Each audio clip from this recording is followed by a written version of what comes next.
Mark Parker. Present. Russell Reed. Here. Todd Hollingsworth. Here. Jimmy Mingle. Here. Jim Bush. Here. Kevin George. Here. Ed Higgins. Here. Tony Neal. Here. Kevin Mooneyham. Absent. Bob Stephen. Here. I'm here. I apologize. I wasn't able to get in touch with a church leader to have the prayer, but I do have Philip Walk up here that's going to lead us in the Pledge of Allegiance.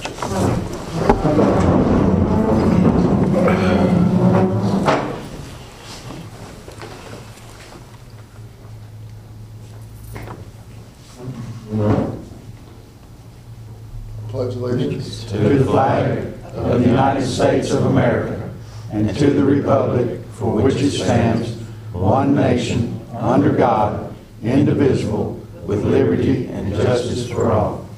Thank you, Philip.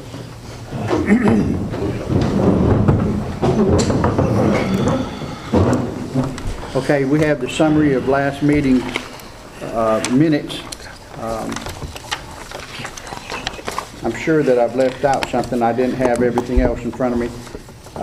One of the things that we need to remember that Randall Reed was put on a industrial board, the Joint Economic Industrial Board. Okay, you see the minutes here. Are there any questions about it?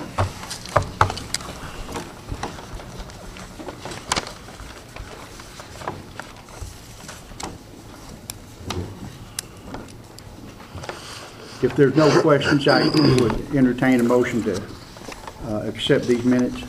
motion accept. I second. Okay, Jimmy Mingle first, and then Jim Bush seconded. Okay. Mark Parker. Yes. Russell Reed. Yes. Todd Hollingsworth. Yes. Jimmy Mingle. Yes. Jim Bush.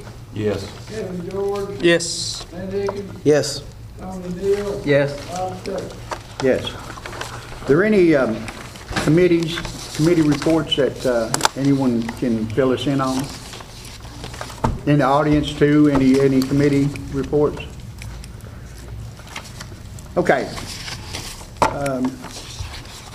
We lost Coach Mayfield, and he had just been elected to the school board, and we're going to have to replace him. We have some people that are interested in it, and we'll get to the reasoning on this. Excuse me. Usually, what we have done in the past is that we look at who ran for the office and who came in second. We would always consider them first above all. That was Shelley Walkup. That was Philip Walkup's wife. And she had made a commitment to the school system of helping out there, and she also works at the VA. So she said she feels like she should go ahead with her commitment to the school, and she would turn down the nomination for to being on the school zone. That's a trooper for you, ain't it? On the school board. But she did recommend or ask if her husband would be considered to be on there. So we have Philip Walkup, we got Carolee Caputo, and then I think you had someone that you were going to nominate, Jim? Yes, Roy Parker. Roy Parker.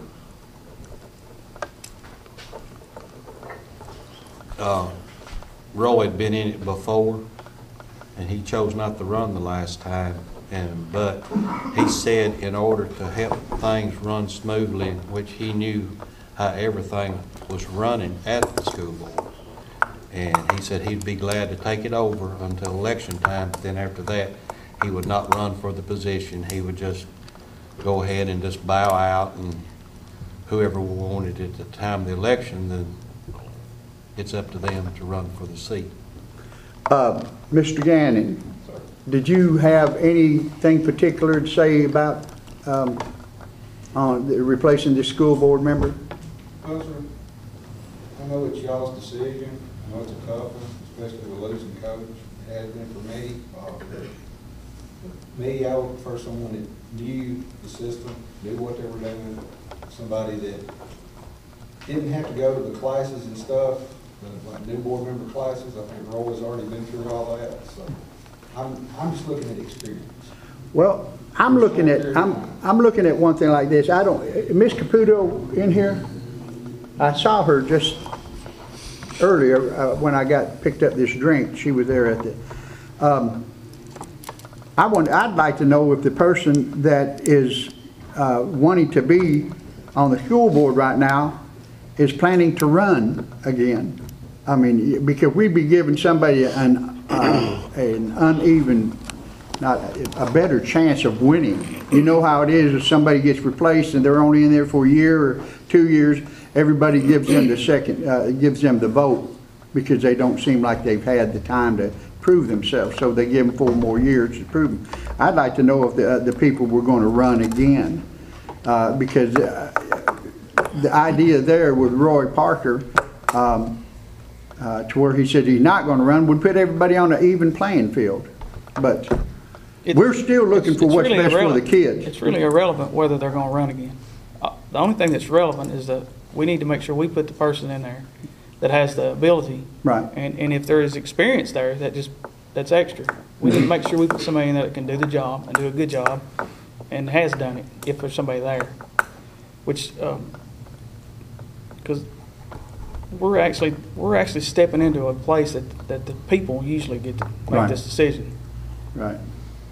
Roy's proven himself with experience on the school board. No, I know before, that. I know that. And he fills out the rest of this term.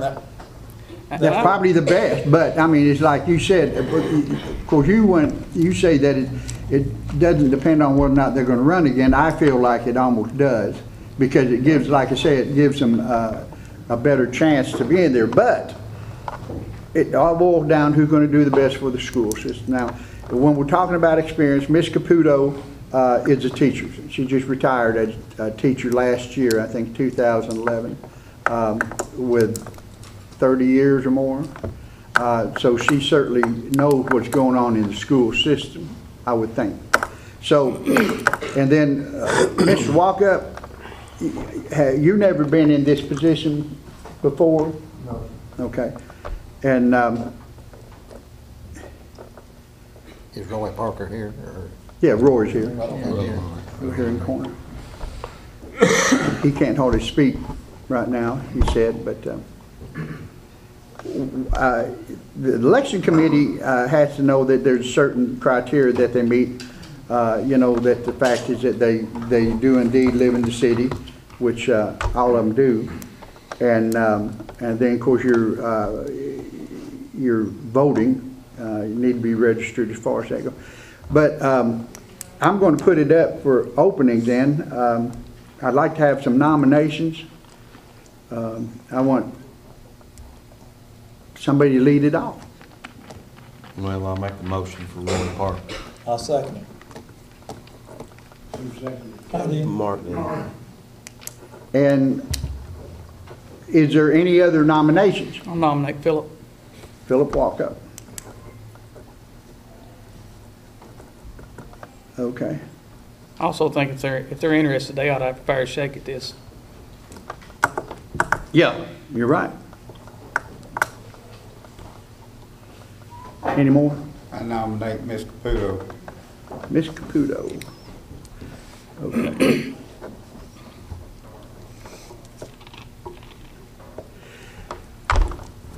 Did Miss Caputo show up? Okay, if Mr. Parker and Mr. Walkup will walk outside, because I don't want, you know, you can know if you won or lost, that's all, you know. We, You don't have to we have a pretty second well on have this. a, Nomination, yeah. yeah, we pretty well have a second on every one of them, right? Doug, will you shut that door, please? Can you do that? What? No, Wesley, you don't think you can shut that door? You Huh? can't, I don't think you can shut that door. I don't think you have to have one on nomination. You don't. Okay, well, either did Doug. So, okay, we got a nomination for Roy Parker, and we got a second on it. Anybody, we need to vote on this part right here. If you'll call the roll. This is to see, what? I'm gonna call the roll and you tell me who you gonna vote for. Is that- Right, yeah, that's, Mark Barker, Roy Parker. Russell Reed, Mr. Pudo. Carl Holmberg, Roy Parker. Jimmy Mangle, Roy Parker. Jim Bush, Roy Parker. Kevin George, Roy Parker. Tim Higgins, Roy Parker. Tony Neal, Mr. Parker. Bob Tuttle, Ms. Caputo. Lloyd, got it. Yeah.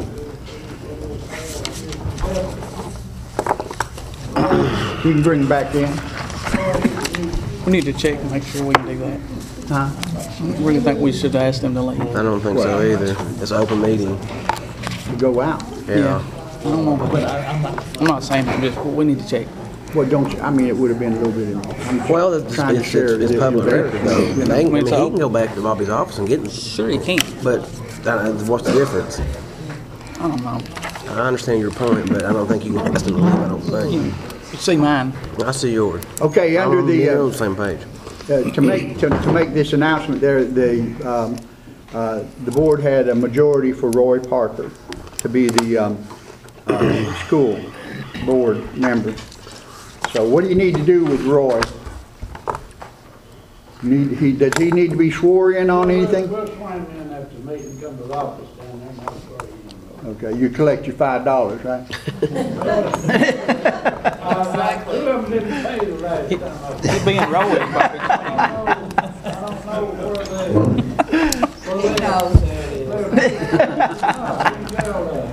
We appreciate it. We appreciate the people taking interest in it. Ms. Caputo, you were a couple of minutes late. Taking them all. Well, I mean, you were still included in on the voting and everything, but you just passed it also. It tastes better than that. Okay. Everything's fine with this? Okay, then we go to the library budget amendment, and we have, you're going to talk? Okay. My name is Angie Ott. That's what I was going to say. Are you ready for me again? Mm-hmm. Sorry. I'm chair of the library board, and by state law, the library board is responsible to the community to manage the library and serve the people in the best way we can. And that's what we're doing. I have two things to talk to you about. The first is the fact that when the 3% raise was figured for our staff, the number from the beginning of the year was used to figure that. And there was a budget amendment which increased the number that was figured on. And so we would like you to correct that by increasing our budget by $3,520.95 so that our employees, get their 3% raise and our budget runs as you have approved it. Did y'all go through this?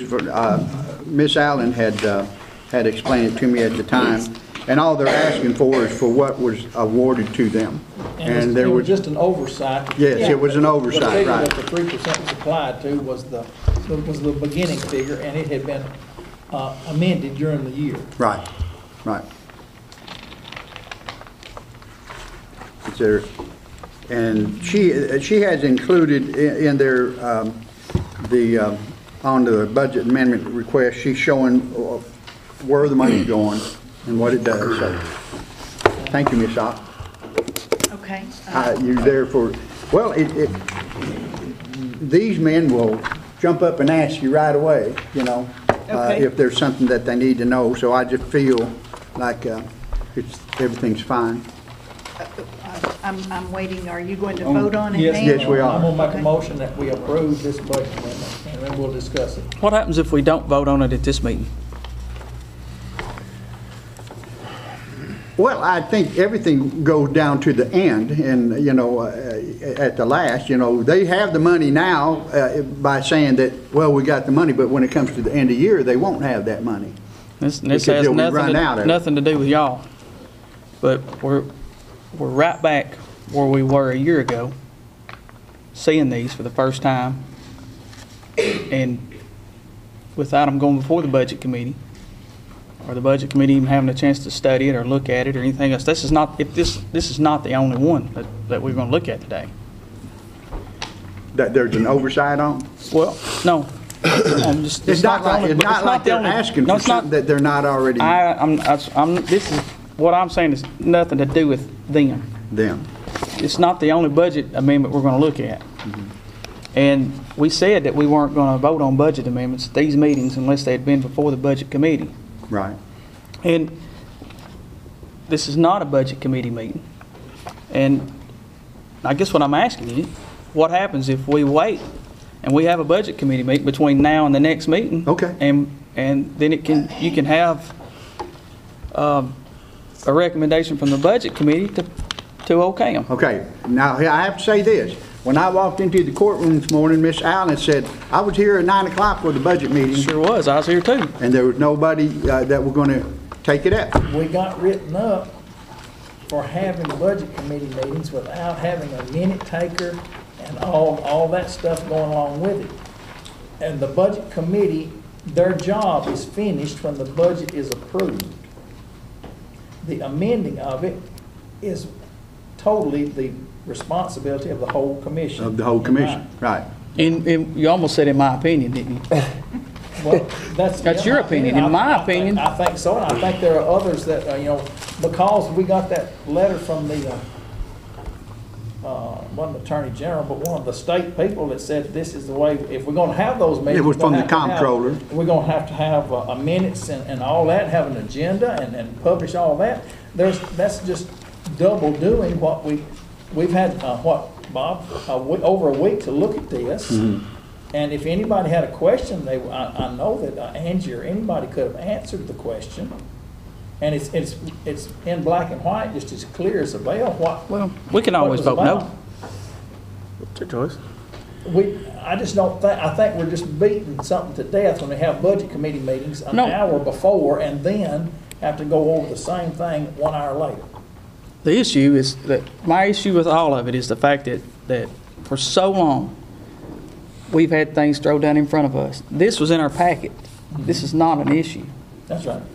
But there are things that get thrown down in front of us that that are not in our packet. I don't like that, and I don't know how to address it without having a budget committee meeting, or we say sitting there as a group that we're not going to address anything that's not in our packet. It's not only budget things, though, that we've had to address. I agree. Over the last 6 years that you and I have been serving together, we've had several times to address other things besides budget right here at this hour, you know, and no preliminary. Right. And we've made a lot of mistakes in the last 6 years because of that.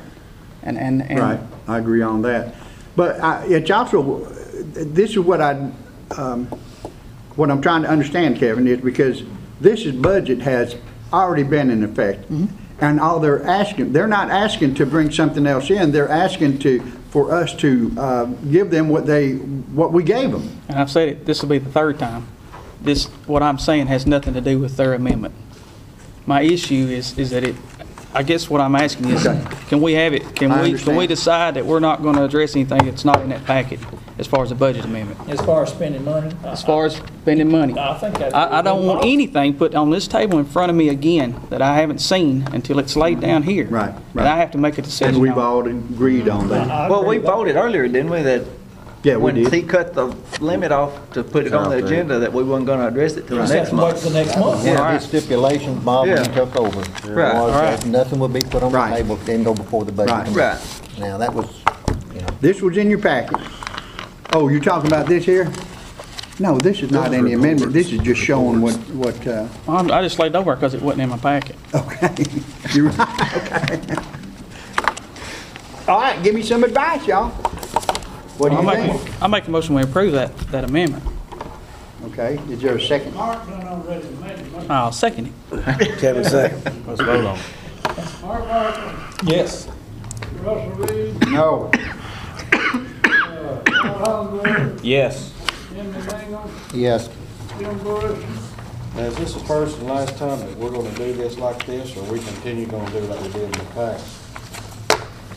We have been reminded by Commissioner George that we had already agreed not to do anything that pertains to money if it isn't in our packet.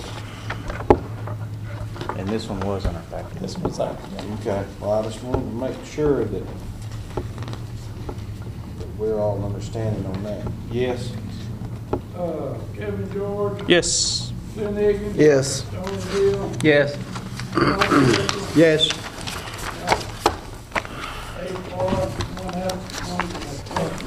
And that's a really good policy. From now on, if it's not in our packet, Just it waits wait. till the next meeting. I agree. That gives us plenty of time. And that solves the problem And if they want it that in we there, had, they'll get it in trying to there. have another budget committee a lot better than, having another budget committee. One of the problems we have with that is we say these things in these meetings. And then the first time something comes up that we want to get passed through, we forget we said it. Now, which option did you just pass? Which option did you just pass? You got 4 options there on the library. 4 options. Yeah. Here you go. Should have been in the packet. You had 4 different on your other options. page. Yeah, yeah. Now, which one did you just pass?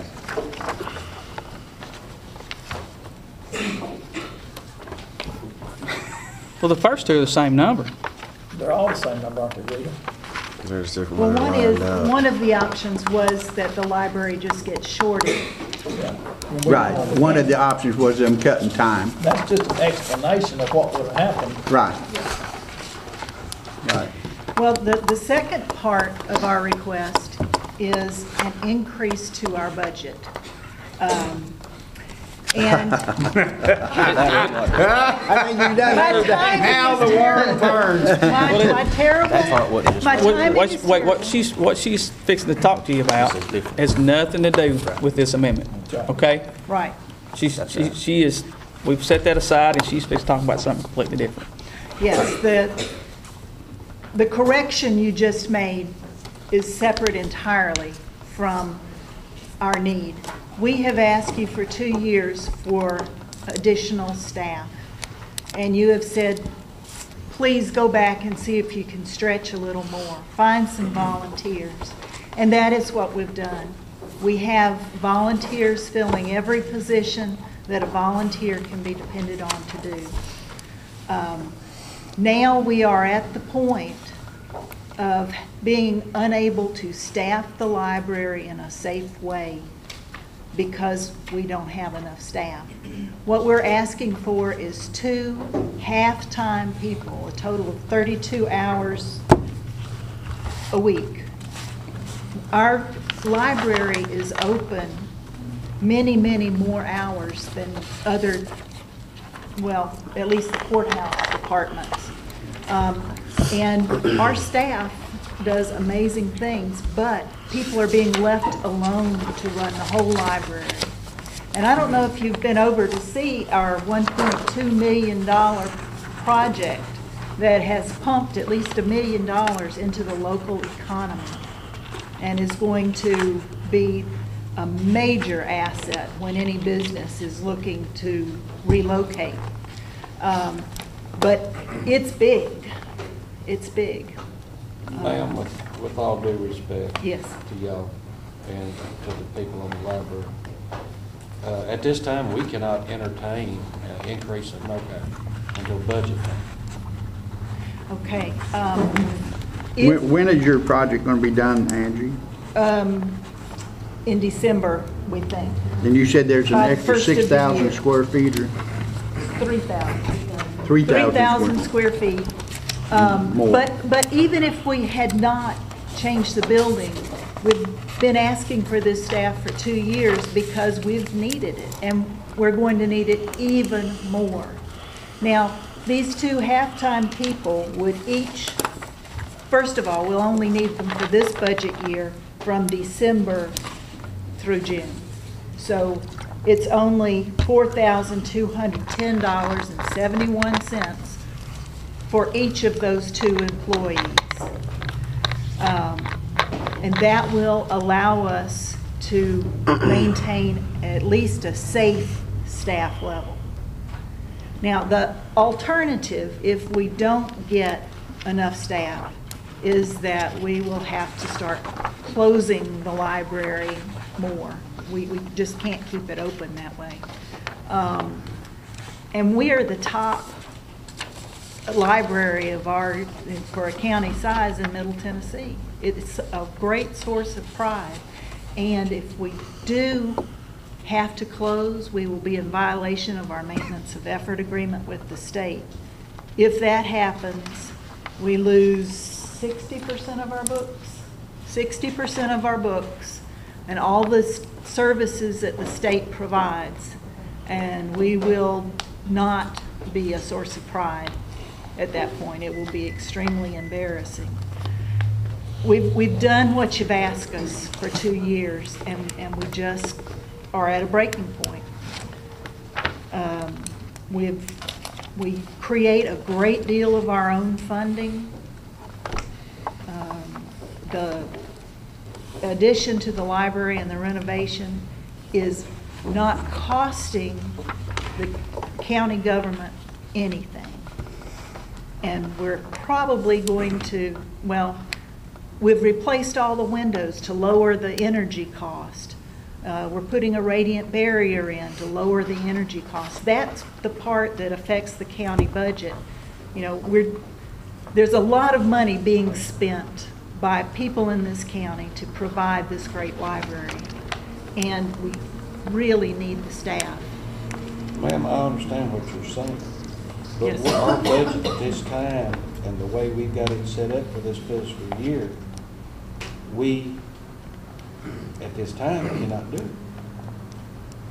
I mean, we're just like everybody else, you know, we got people that's laid off, this county's lost their jobs, factories closing, you know, taxes, etc.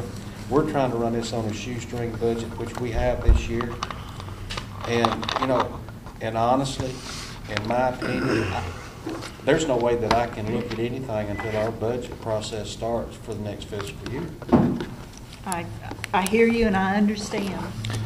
I don't know what kind of creativity can be brought to funding this, but if there is any way you can find to do this so that we have 2 additional half-time people starting in December, we urgently, desperately need it. You're saying volunteers, you have canvass your volunteers and you cannot get qualified volunteers, or you can't get volunteers, period? We have volunteers. Okay. However, the positions, the work that the employees do requires a lot of training. We have an automation system. We're tied into the state library. It's not the sort of work that anybody can just walk in and do. There are also library policies for safety, and volunteers have to, you know, follow those policies. And it takes a lot of time to train a volunteer, and then they come 3 or 4 times and life gets busy, and then all of a sudden they don't come that day and the library is unsafely staffed. You know, we have many volunteers who are dedicated and dependable, and we've done as much as we can with that. This building has been so carefully designed for minimal staffing. There's a clear line of sight all the way from the genealogy room next to the Adams house, all the way through the staff workroom. We've got safety worked in, but you just have to have staff. And this is not something that was created by the addition to the building. This need has been there for 2 years, and we've been turned down and turned down. And I understand the purse is empty, but we need to let you know that this is a desperate need and is going to start costing us library services They've taken the books out of the Laverne Library. Explain that maintenance of effort to me. We have an agreement with the state, what is his office?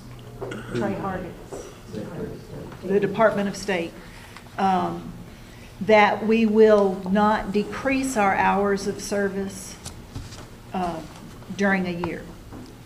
And we will not decrease the funding for the library. So if you hired 2 more people or 2 half-time people, is that increasing our maintenance of effort? Is that Yes. going to set us up to where if you ever have to let one of them go, Yes, we can't? increasing our budget is a permanent thing as far as the maintenance. Because the maintenance, once you move a maintenance of effort, you can't go back. That's correct. That's correct. Okay. That's correct. Can you So- appeal Pardon? to the Department of State? Can you appeal to them for a waiver of maintenance of effort? Is there an appeal process for that, if you have to reduce your hours? Yes, I believe they have turned, There is an appeal some down. process, but what I have heard about it is that it is seldom successful on our side of the county. they know that times are tight. And they do take that into consideration. But the library is such a star in Cannon County's crown. We have to get y'all over there as soon as the new walls are up. It is astounding. Anyway. I give you an idea of usage, excuse me. Yes, please. The first day we were open after being closed for a week, we had opened in the meeting room, which is minimal services. We had 70 people last Thursday alone. All crowded into that little meeting room. It's almost capacity for that room because the library services are so important to them. Our county has increased its circulation by 25% for 2 years, and that is outstanding in the region. You're a victim of your own success. Y'all have been working diligently to improve the services and also the building that houses those services. And I will attest that for 2 years or more, they've been asking the budget committee to help them with the staff, increase it, and we just wanted to, everybody wanted to, but nobody could seem to find the money to do it. And we felt like that there would maybe come a time that we could in the future. And so we put it off. But one of the things that impressed me about the library board's figures is they brought us a chart, I don't have it, I'll look for it just then, of how much Cannon County spends versus other counties per taxpayer or per citizen, I don't know what it was, and we were one of the lowest ones. We get a huge bang for our buck because of the friends of the library do so much, and they do so much fundraising on their own, and that's, for that reason, we're getting an excellent bargain. And I hate to not be able to staff it just a little bit more to be able to do it the way it ought to be done.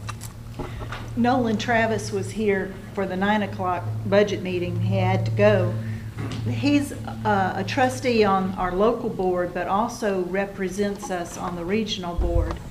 And he said on the regional board, the conversation is about counties that won't take responsibility for the building, or nobody will pay the taxes, or nobody will put a roof on it. We don't have that problem because we have the Adams Memorial Association that provides the building free and has raised this $1.2 million. This building is going to be paid for when it opens completely, no cost.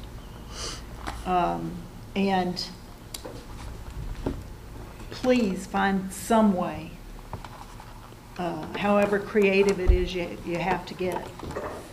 Please find some way to give us the staff we need to run it safely. And this library is owned by a private entity. No, sir, it is not.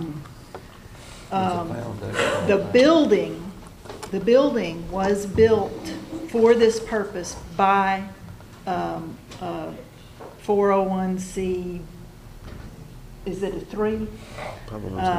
That was put together at my grandfather's funeral.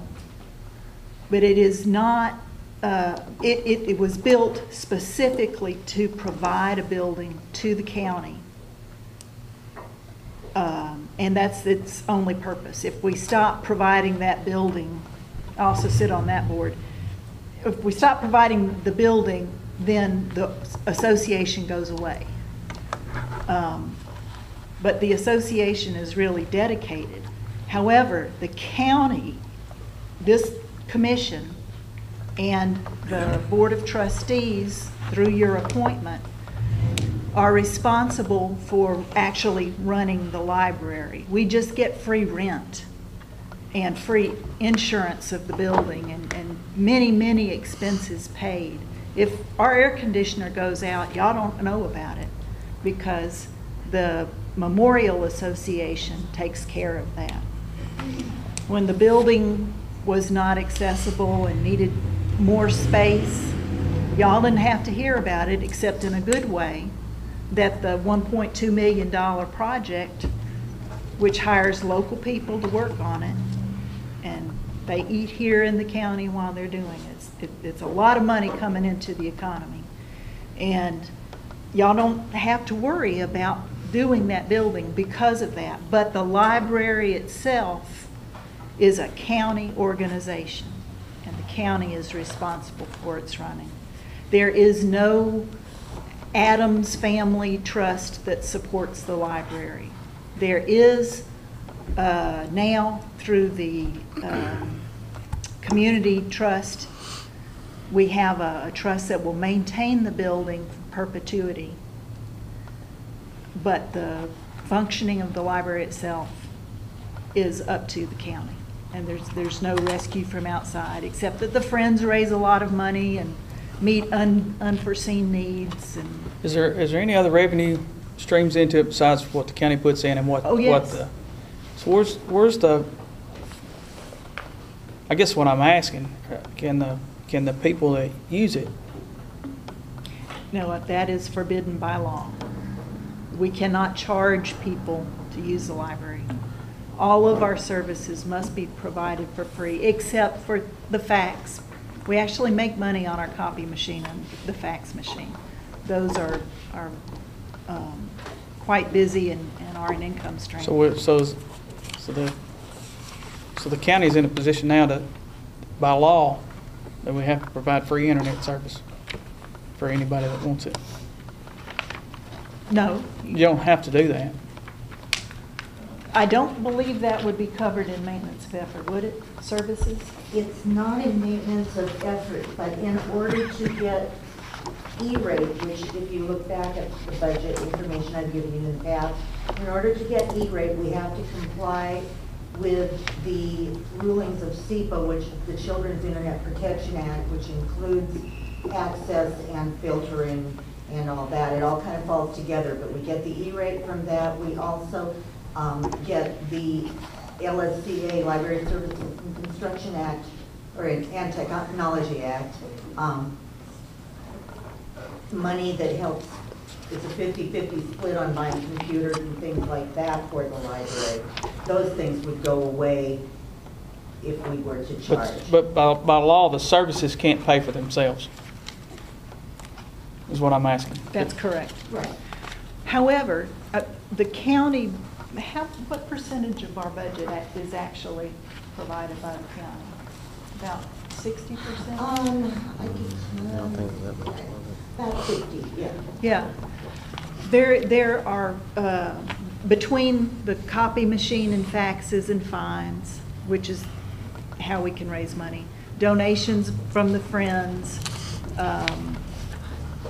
memorial donations and so forth, we provide about 30 to 40% of our own budget. The library is the best bargain going. Have you checked on grants to the state? We get grants quite often. That's another of the income streams.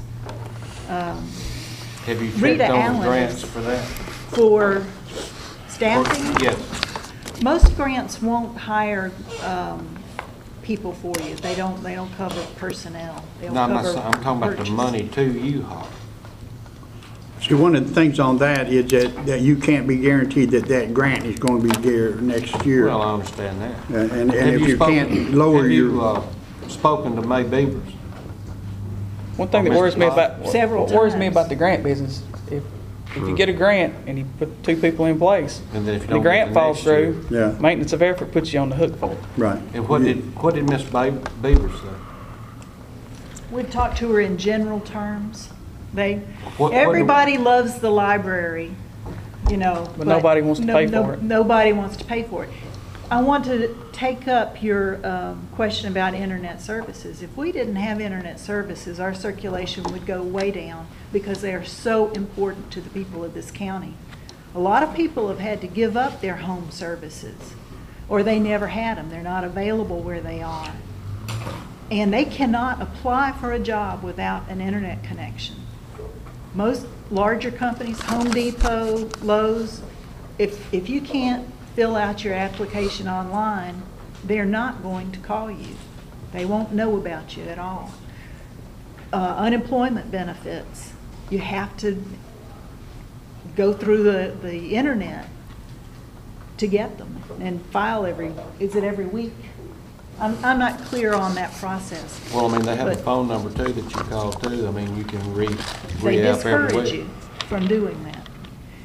The internet has become extremely important to people, and I think if anything happened that would take out our internet, people would really be upset. Closing for a week was tough on them. Getting back to May Beavers, and you said you Yeah. talked to her in general terms. Just Right. what general terms are we talking about?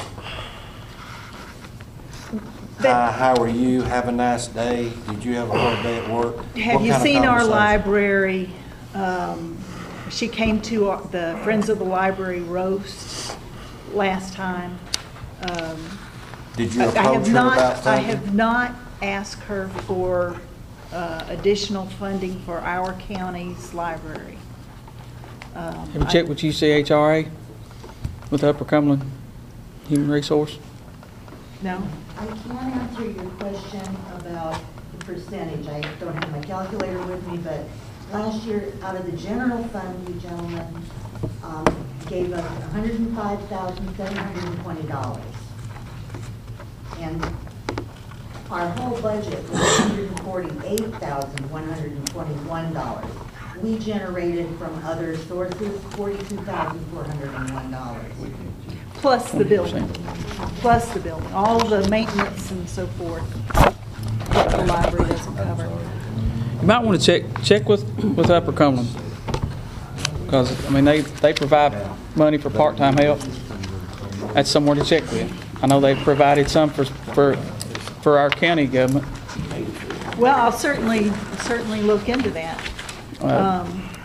I don't know if they were supposed to have or not, but they did. So you might check and see if they've got something, a program that to get you somebody, you know, $4,000 or $5,000 a year where you can get at least one more or something that way.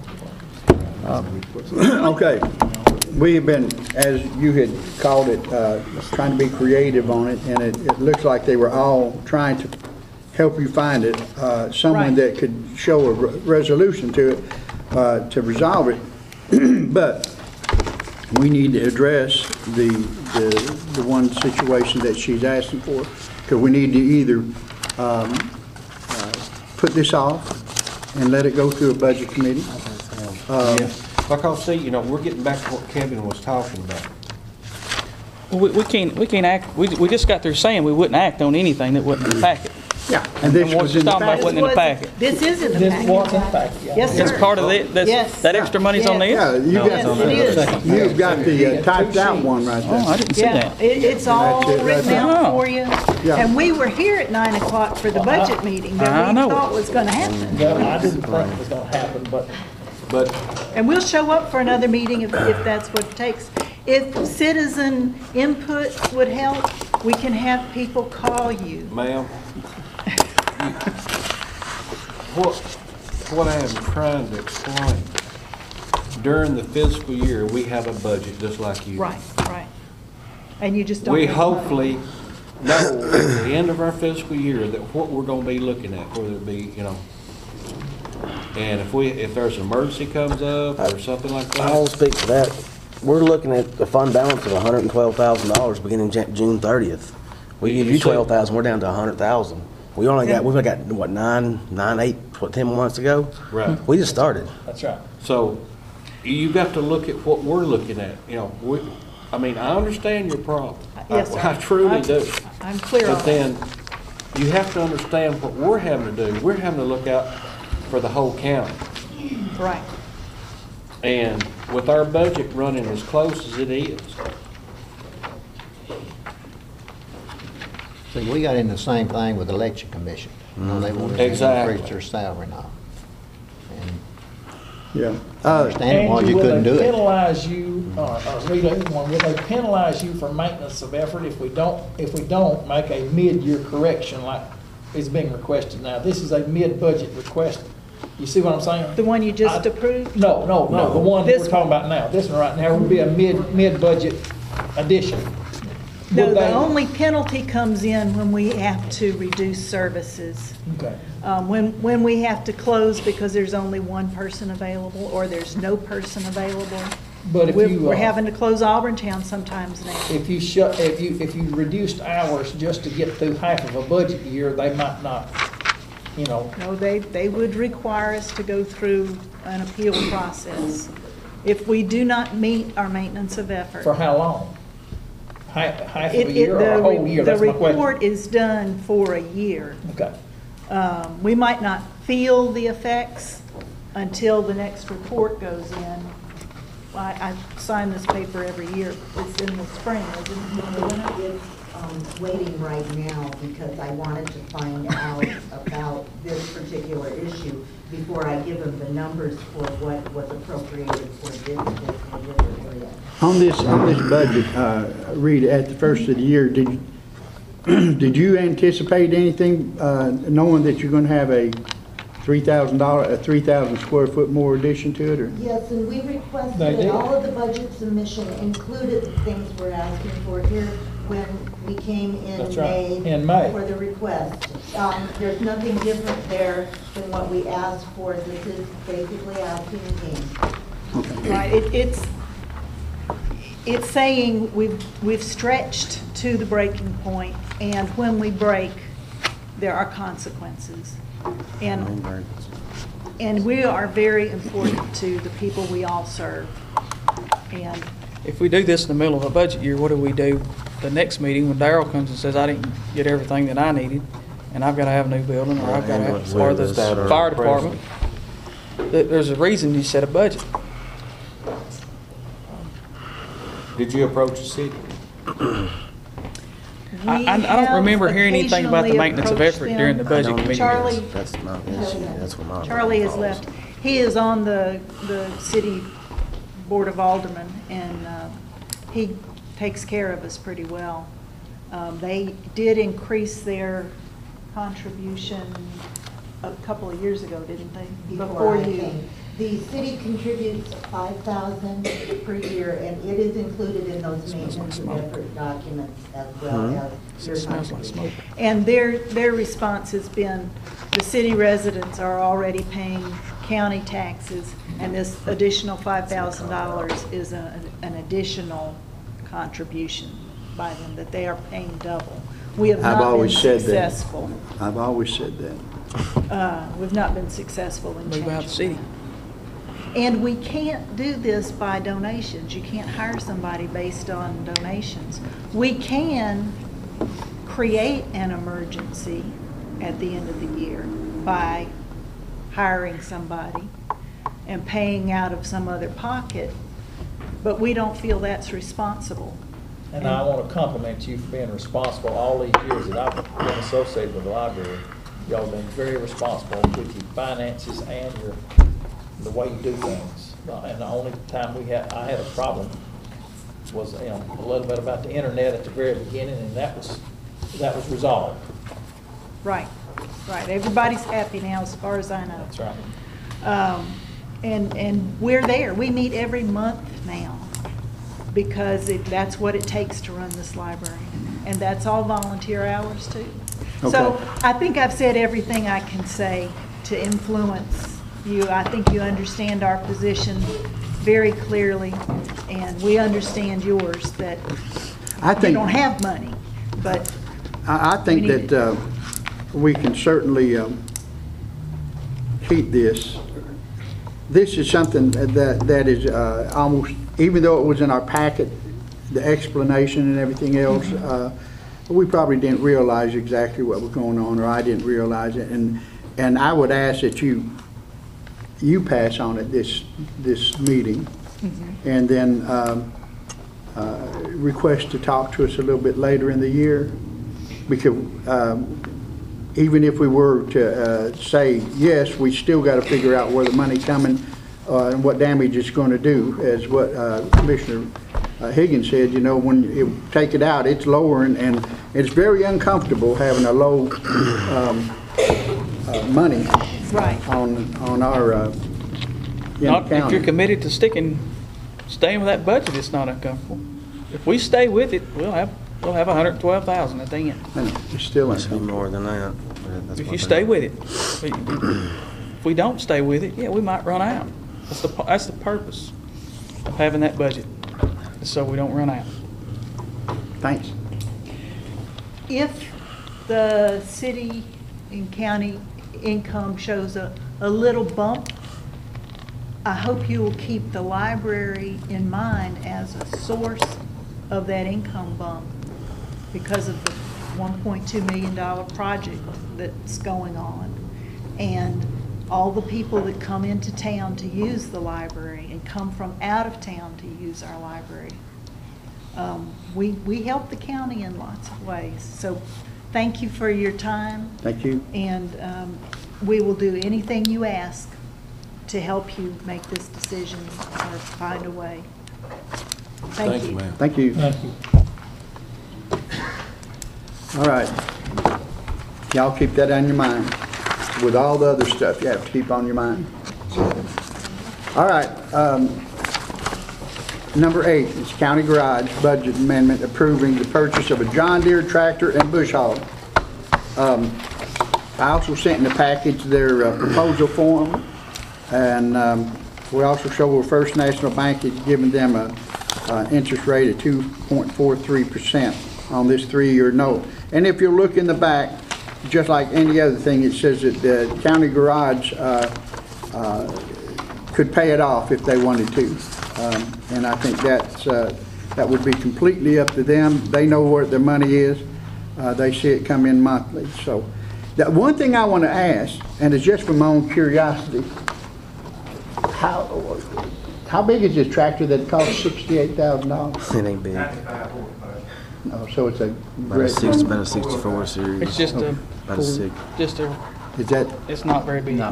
not very big in 68,000? No, tractors cost a lot of money. I'd love to know where he found one for 68,000. Especially with a sidearm What bush hog. series is it, Wayne?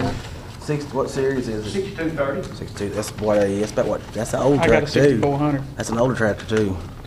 Well, it's Isn't a it? 30 series. No. Oh, 30 is an okay. Yeah. Okay. So it's a new model. It's then. new.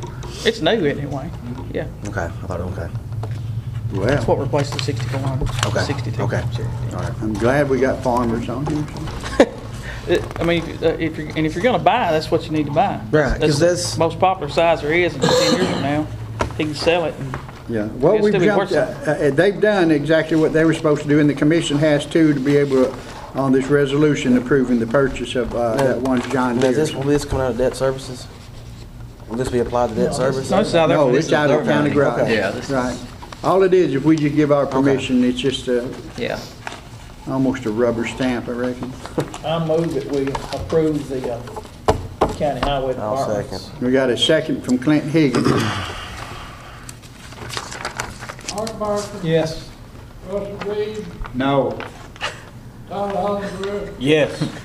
Jim Emanuel, Yes. Jim Bush, Yeah. Stephen George, Yes. Glenn Higgins, Yes. Tony Neal, Yes. Bob, Yes. He's making up Hey, for last Bob, while we're month. on the county highway department, we've got Wayne here. He get said enough last month. And this is a terrible time to bring this up, but Wayne, isn't it right that a lot of other counties put some property tax in on the maintenance of the roads? yes. And we don't put a single penny in on it? We're one of the, is any county touching us that doesn't put county property taxes onto the road? It shows.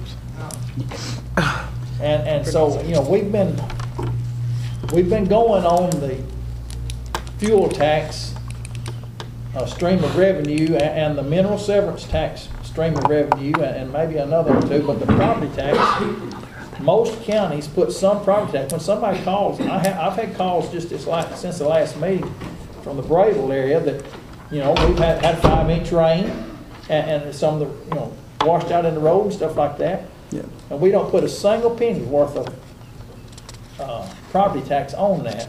But other counties seem to think that the roads are important enough that the property owners should be paying for part of the road in some way other than just in their fuel tax. And that's all I'm gonna say about it. Well, let me say something about it. Other counties around too, they don't have a lot of driveways to keep up. Cannon County Got too many has driveways. too many driveways going to one house, road as much as a half a mile, going to one house. Now, is that a county road or is that a personal driveway? You know, and you take Rutherford County off, I mean, there's no way you get that done in Rutherford County, and I don't know about the other counties. That's a good point. Wayne, do we need to reevaluate our county road list? Is there any? Yes. Absolutely. Even the planning commission, they won't And- recognize it if there's not more than 3 houses on it. And let me ask, but there is a misconception. If a road has a name and a road has an address, it's not necessarily on the county road list. Right. Just because it's got a name does not mean it's on the county road list. It may be a driveway and they never do set foot on it. Oh, definitely, I've got But there are 96 some, flat lane, legally, it's we not don't a even county know that's road. right. There are some though that the county is on the county road map list, and that's the only ones that y'all maintain is the ones on the county road list. But some of them are only serving one house. Some of them don't even serve a house. They go to a barn, hay barn or something. And that, Do we have, do you know if the county actually has deeds for all the roads that are on the county list? We don't have any deeds, do we? Do we not even know if legally the county even owns, there is such a thing as a county road? the county road lists the right-of-way width. It'll be 20 feet or 24 feet, or some of them low as 16, isn't that right? That's correct. Right, but So it's on that road. somebody owned that land before that road was built. Correct. And if in the registrar's office, if the deeds still say that those people, if it was never deeded that they go to the middle of that road, do we even own that road? Well, it's a right-of-way like the electric company They come don't- across. the road's It- not- I understand that, but were the deeds changed to show that it was a right-of-way, that the county owns that right-of-way? The county don't own County it. don't know. Right now would be a real time to redo that list then, and then go in and have the deeds done right so that we actually own it. They won't ever change the deeds, even for the, So we'll never have a deed to a road. we don't need a deed to a road. All you need is a right-of-way. I don't know how we got on this subject. You did it? Well, we got that because we're on the highway department, and I want to bring that point up. Well, the reason I say that about the deeds, we have a road that has in this county right now, that there's a piece of land in between, and the person that used to own the land donated the land to the county for a road. But their deed was never changed. And now it looks like nobody owns that piece of land. But if they donated it to the county and the deeds are never changed, it's never donated. You don't want That can to of quit worms, collecting man. taxes on all those acres. I've been looking at it too. All right, let's move on. Let's move on. Thank you. But, this is something we do It's need to something look we need at. to They can address. save the Why county should the money. taxpayer be paying taxes on it if they don't own it? Well, they have given a right-of-way across it, just like you give a right-of-way. We or don't an ever easement. own the land. It's an easement to the land. It's not it's a right of way to the If land. the county owns. So who property, does we own don't- The property owner The still property owns owner it, but still they've owns it. allowed an easement to their land. So if a property owner donated the land to the county, they still own it. Not if they donate it. Not if they donate it. Who owns it? Whoever they donated it to. They donated to the county to build a road They out. may have They still donated own it. right away. And they still own it. I And we may have own an this easement. piece of land here, but they have an easement or right of way, whichever way you wanna call it, right through there. And that's documented. So if they donated to the county to build a road, they still own the land. They've given an easement. to Because that they're land. still paying taxes on that That's land. Right. Let me give you two pieces of property owned by the same person on the same road. I own them both. Hmm? Russell's Market calls for the middle of the Bristol to Memphis Highway. That's what the highway's called from the store. My house calls to the margin. Which would be the edge. Would that be to the outside of the right of The way? edge of the road. 15 His feet. house was developed a whole lot Later. later than the market that was down there in Reedville of the last 100 years. I got the answer I was wanting. But I the just- state I just had that wanted to right get- away. I was wanting to And here's confirm it. the- Well, let me bring up one more thing before we're gonna stop. The County Highway Department has had to take over the state road all the way from AutoZone here and the animal clinic all the way to Reedville. It used to be a state road. Well, now it's not a state road, it's a county road, and we've had to take all the maintenance of it. Same thing from the road from West Side School over to the 4-lane. Used to be a state road, now it's a county road. And we're setting up for the same thing to happen from the top of the hill all the way to the county line at Centertown. It's gonna become a county road when they put everybody over on this 4-lane. New And highway, right. And then Cannon County Highway Department is gonna have the maintenance of that road. Same thing's gonna happen right here in town. And well, it'll finally happen here in town, yes, but it'll be the city of Woodbury then. But you see what I'm saying? They're getting more roads that are having heavy traffic on them put over on them because of the 4-lane. And there's not a penny more money coming in. In fact, people are buying more efficient cars and the road fuel tax is going down instead of up. I always thought that the road department did a great job. They do, Well, especially for how much money they get. well then, we should move on. That's right. Okay. But it needs to be, somebody, the news media needs to realize that the highway department is doing a good job in their tax.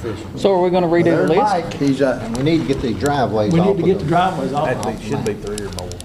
well, At then, least 3 or more. I want somebody to tell me that, to put it on if y'all want to do it, we're gonna have a committee to do this, to go look into it, or just have Wayne We do got a it? highway committee. Yeah. And we got a road committee. They bring us a highway list every January, they bring us a Right, highway list. right.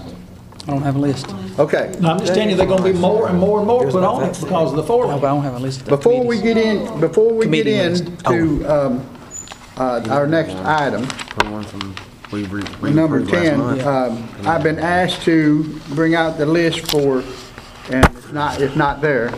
Y'all don't have it, but it's on the notary public. Notary public. And you got the list. Yeah. All right. Richard Northcutt, Harold Luck, Susan Melton, Lisa Williams, Lisa Ratner, Lori Harris. Okay. These motions, Yeah, but these are just notaries. I'll say. Just all in favor? Aye. Those opposed? Okay, number 10. Ain't no highway. That number 9. Y'all do that? Yeah. Or did we? Nope. No, we didn't. No, we didn't. Number 9. That's the county.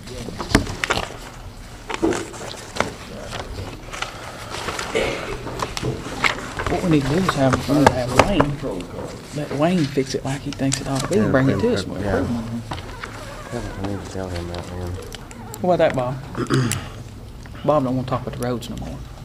Well, if we're gonna Okay. redo this, then County general budget amendments, and this is on the capital outlay. This is on the fire department loan for $130,000. This is on the sheriff's department loan for $150,000.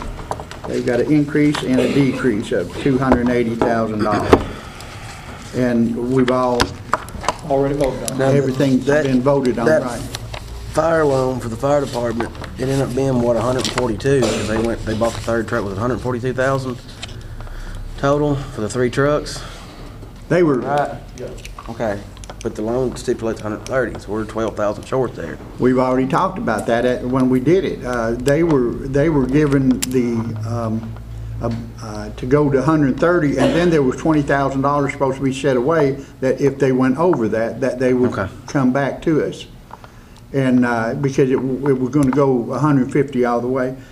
So that's already been taken care of, Clint, I Okay. believe, so, I just seen that and it's kind of, all right. So, everybody agree that it's been taken care of? All right, then we'll agree to approve it. You want to make a motion and say aye? I I'll can't make a really make a motion, I'll make a motion to approve it. okay? I'll second. We got a motion by Kevin George and then Clint Higgins second. And all in favor? Aye. Those opposed? Yeah, I was waiting for it, but it didn't happen. Okay. Need to talk with Homeland Security Director Faye Morris. This has been asked by 2 commissioners that we talked to her, and I sent a registered mail, and she's not here, and the registered mail came back to me. They sent it back, or she wouldn't accept it or whatever, as far as that goes. So we need to listen what the commissioners have to say, because this is becoming burdensome. This is all we talk about on every commission meeting. We've had this, and we know that there needs to be something done about this situation that we have with her. So Clint, you brought it on first, so why don't you enlighten Wait a minute, us? before you start, can I read something here? go ahead. This was handed to me about an hour before the meeting, and it says to the county commissioners. It says, I wish to inform you of the resignation of Ms. Faye Morris of the county fire chief. Her resignation will be effective October the 22nd, 2012 at 12 noon. Please consider this letter as confirmed of my decision to appoint Michael Underhill as the new county fire chief. He will assume his duties on October the 22nd, 12 noon, and upon the county commission's confirmed. And have you talked with Michael Underhill? He'll take it. He'll take it. So, do I need to make a motion that we accept this resignation? I would Yes. say. Can we see it? Yeah.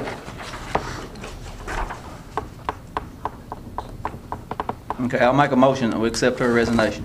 I second. Yeah, call a roll, Bobby. Mark Barker, Yes. Russell Reed, Yes. Todd Allenberg, Yes. Jimmy Mingle, Yes. Jim Bush, Yes. Kevin George, Yes. Tim Higgins, Yes. Tony Neal, Yes. Bob Steplen. Yes. Now, do we need to I make make a motion that we confirm the appointment of There you Michael Underhill for countywide fire chief. I second. And they second that. Be Mark and Todd.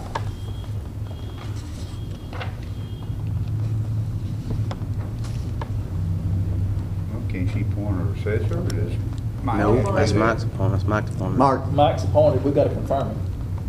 Yes. Russell Reed, Yes. Todd Allenberg, Yes. Jimmy Mingle, Yes. Jim Bush, Yes. Kevin George, Yes. Clint Higgins, Yes. Tony Neal, Yes. Bob Steplen. yes. Yeah. Or you want to Go talk ahead, about it? you go ahead. About a year ago, All right, before you do that, I think I know what. I'm gonna pass this around. Now, this is from the Homeland Security, the monies that have been Yeah, occurred he'll from need her, she'll need that. 12/19/08 until 7/30/12. And as these gentlemen are talking, look and see how much money has been incurred by the county. Go ahead. About a year ago, we passed a resolution that the Homeland, because of the amount of money that Jim's showing us here, that the Homeland Security Committee would meet 4 times a year, minimum, and could meet, but we all approved. It was 10, if I'm not mistaken, it was 10-0, unanimous. Since that time, there has been 3 meetings. The last meeting, which they had all agreed to meet on a schedule, the last meeting was not Tuesday night, was not attended by, was not open There was only one or two that showed up, and it was not posted that it was closed. Only one of the meetings has been attended fully by all of the ones that we appointed. The other 3 meetings, one was, like the last Tuesday, was no one. The other 2 was only partially attended, and one was conducted completely wrong. I'm not going to get into that because I really don't see the point. I would like to make a motion that we disband the Homeland Security Committee and we reform it to people that want to be there. I second that. And in that motion, I'd like to include a member from each of the emergency services that are represented for Homeland Security. That would include, and we can discuss who that would include, but I think that should be part of the motion. And that only one person from each department. Not necessarily the head, but their appointee. Right. And only one from each department. Only one from each department. And also, I would like to include 2 commissioners in on that Homeland Security. You're talking like maybe the sheriff. Well, that's what we need to Okay. discuss, what we're Okay. going to include. But I would like to make the motion, the first part of that motion, that we disband the current committee. Okay, before you do you have are you going to try to do something today with putting the people on, because that'd be impossible. I think that at this point, Unless you already got a list. No, I think at this point, the main motion is going to be to Step set forward. up the framework to what the committee should be. That's what I want to do, is disband the current one and create a framework. I mean, they're not meeting anyway, so why have it? So Yeah, let's well, just- And that'll give us a All that month. started right after September 11th, 2001, and it's Well, I think It's it's And they've really- only met 4 times In since my then. opinion, it was well-intentioned, and I understand that we were attacked, but to just take federal money and just throw it Yeah. out like a grass seed is, Right. and hope it comes up was just, I mean, we got our part, I guess, but I didn't ever, Well, we got a lot. I don't know all the ins and outs and everything else, but mostly Homeland Security, from what I can find out from the Rutherford County Homeland Security, is they are there to give the people that are already in place support, equipment, distribute the stuff that's coming in food, from water. those were doing their job. I mean, why would we need a Homeland Security Committee? Yeah, and that's all We there did is. all those years before 2001, we did without it. And But see, before But there 2001, wasn't there was not no a money great amount coming of in. money coming I in. know that, yeah. And you got- when you just got amount of great millions of dollars coming into a county, Somebody has to a advise that. committee not one person needs to That's distribute right. that I money. agree. Is that gonna dry up though, the money? I don't think it'll completely go away. I do think it's reduced since 2001. I mean, that's obvious. But I do not see it going away. I think every year, or every block of years, there'll be a great amount of money And coming one of the in. members on it has passed away since our last meeting, you Right. see, so, you know, we definitely need to. Who is that? Who? Dr. Rhodes. Okay. Yeah, I think we need to completely disband the committee and reform it under a real framework instead of just putting this person and this person on. Right. How would you put that, Cynthia? I mean, how are you putting that there? I just put what he said, and Just disbandment of the Okay. mess. I have to, and that's what we're going to do. We're going to take the motion from Commissioner Todd Hollingsworth to disband the home. The ones on there now. The ones that's on there now, we're disbanding it. We will not have a Homeland Security until probably next month, next meeting. Now, we're talking everybody.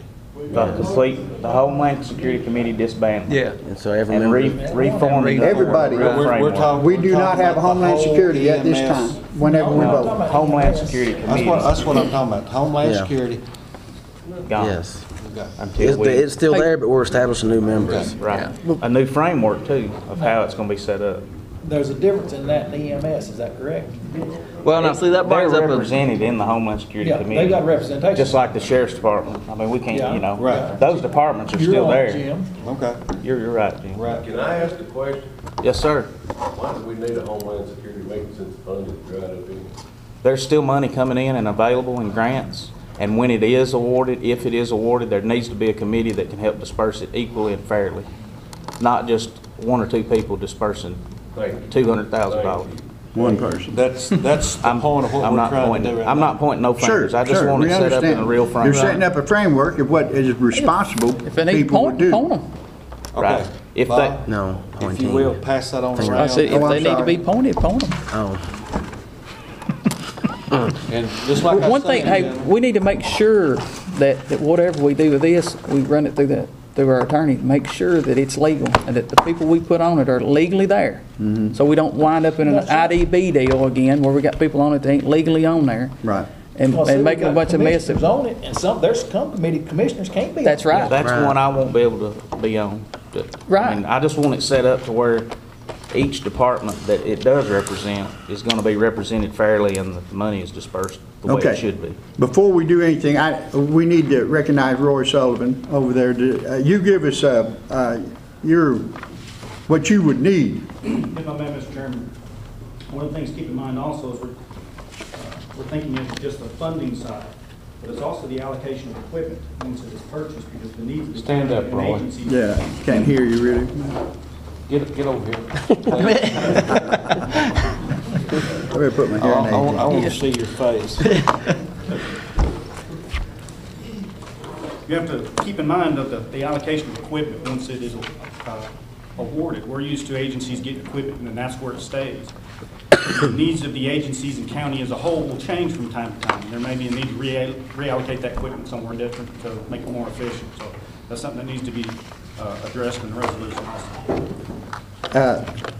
I would ask, since how that you're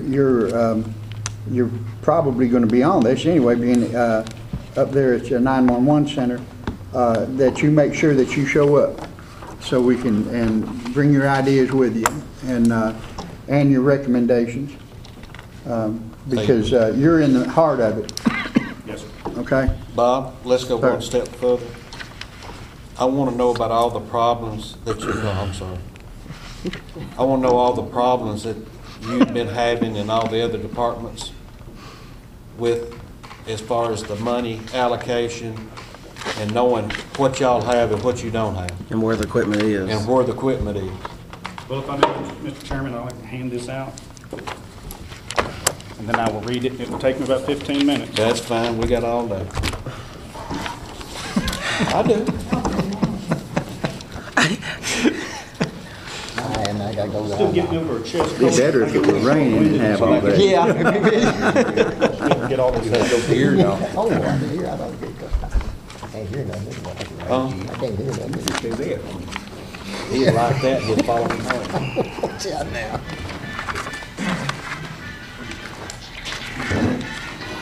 Do you hear that? Do you hear that song, Jim? Yeah. Jim, do you hear that song? Jim? Nothing like being a abused child. Did you get one? Hand that to her, please. Might want to put that in the minutes. Yeah. Kind of an in-depth response, but that's why I decided to go ahead and just get everybody a copy so you can follow along. As Director for Canyon County 911, the Emergency Communications District, and more recently the Secretary of the Canyon County Homeland Security Committee, I have major concerns with the current Canyon County Office of Emergency Management directed by Faye Morris.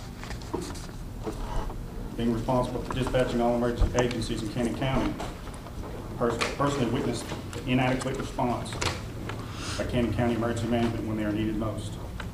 If I get a little short-winded, I'm still getting over a chest cold, so bear with me. I've been in public safety since 1998 and worked with just about every branch of emergency response agencies since that time. Not just local, but other county and state agencies as well. The Office of Emergency Management is responsible for the coordination of disaster mitigation, preparedness, response, and recoveries in Canyon County. I do not feel that Canyon County Emergency Management is currently prepared for any sort of major incident or mass casualty incident. Past incidents verify this point. Mind if I have a seat? Yeah, go ahead. Take a while.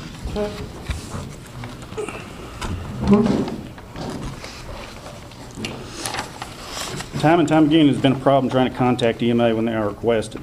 After my appointment in February 2007 as Director for Canyon County 911, I asked Director Faye Morris and later EMA member Alan Morris for a password to the reverse 911 system, paid for through Upper Cumberland Homeland Security.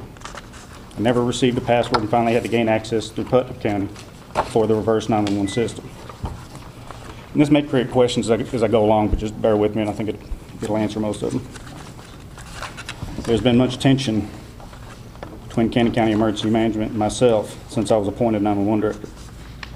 I believe it originated in the spring of 2007 when I first responded to a severe motor vehicle accident with injury in front of the Piggly Wiggly involving a pickup truck and tractor trailer. There was a person who trapped a significant leak from the diesel tank on the tractor trailer. Dispatch attempted to call EMA and was unsuccessful. Attempts to stop the active diesel leak failed. After 20 minutes trying to contact local EMA, I instructed dispatch to request mutual aid from Rutherford County Special Ops to stop the diesel leak and keep it from going into a small creek.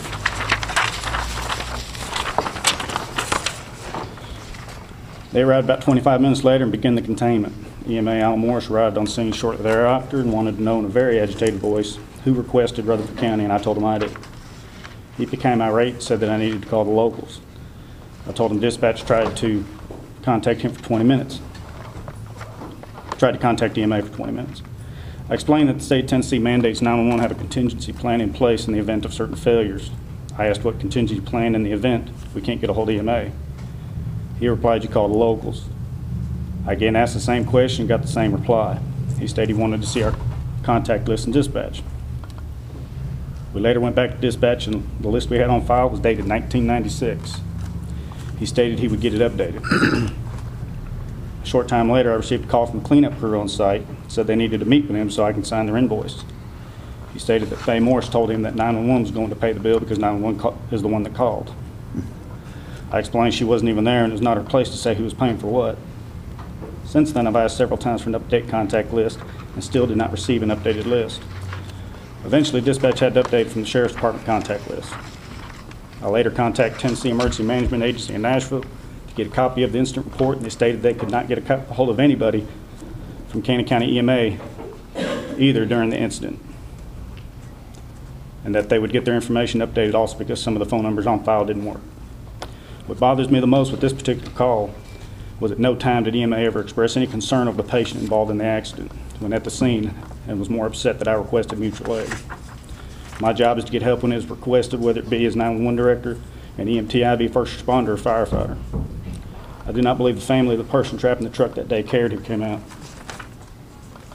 May 2008, I attempted to contact Director Morris to arrange for a District 4 Homeland Security backup generator stationed here in Cannon County to be brought to the newly opened 911 center to do a full-scale test to make sure it worked properly. She neither returned my call or email requests, and after 2 weeks, I arranged for another Homeland Security generator in District 4, stationed at the Warren County 911 Center, be brought to our center and tested. The plug we had on our building was the wrong one. The plug was replaced and rewired and a successful test done. If we hadn't done the test when we did, we would never have known that it would not have worked, hence the reason for a full-scale test. Later that same day, I was contacted by Faye, and she was angry that I went out of county and got another generator. She said she never received any message or emails. Spoke with Cannon County Executive Mike Gannon about the problem and asked the Homeland Security generator be stationed at the 911 center. I explained we had a natural gas generator and a backup plug installed on the building was there in the event of a primary generator failure. I told Mike that if I had a failure of our main generator, I only had 2 hours of battery backup available, and I didn't have 2 weeks to try and locate Faye and get the Homeland Security generator delivered and running. Cannon County 911 Board of Directors granted me permission to fund the building to shelter and store the generator if the generator was stored at the 911 center. After a somewhat heated board meeting with EMA in attendance, County Executive Mike Gannon agreed, and the generator is now stored there, ready for deployment if it's ever needed. Contingencies like this must be planned and in place because in late 2011, our main backup generator was offline for 3 days because of a failed regulator. There's been hundreds of thousands of dollars awarded to Cannon County from Homeland Security to coordinate disaster mitigation. There has been very little structure other than documentation from the Tennessee Emergency Management Agency as to where all this money has went. Tens of thousands of dollars have been awarded to Cannon County through Homeland Security funding for radios, and EMA Director Faye Morris is the most difficult person to get in contact with. Cannon County EMA budgets an average of $6,000 a year for what? It is just not a local problem. The dispatch center also receives numerous calls from TEMA asking us to contact Faye via radio because she won't answer her phone. Sometimes we get a call from other EMA, but most often not. I'm sure TEMA is documenting.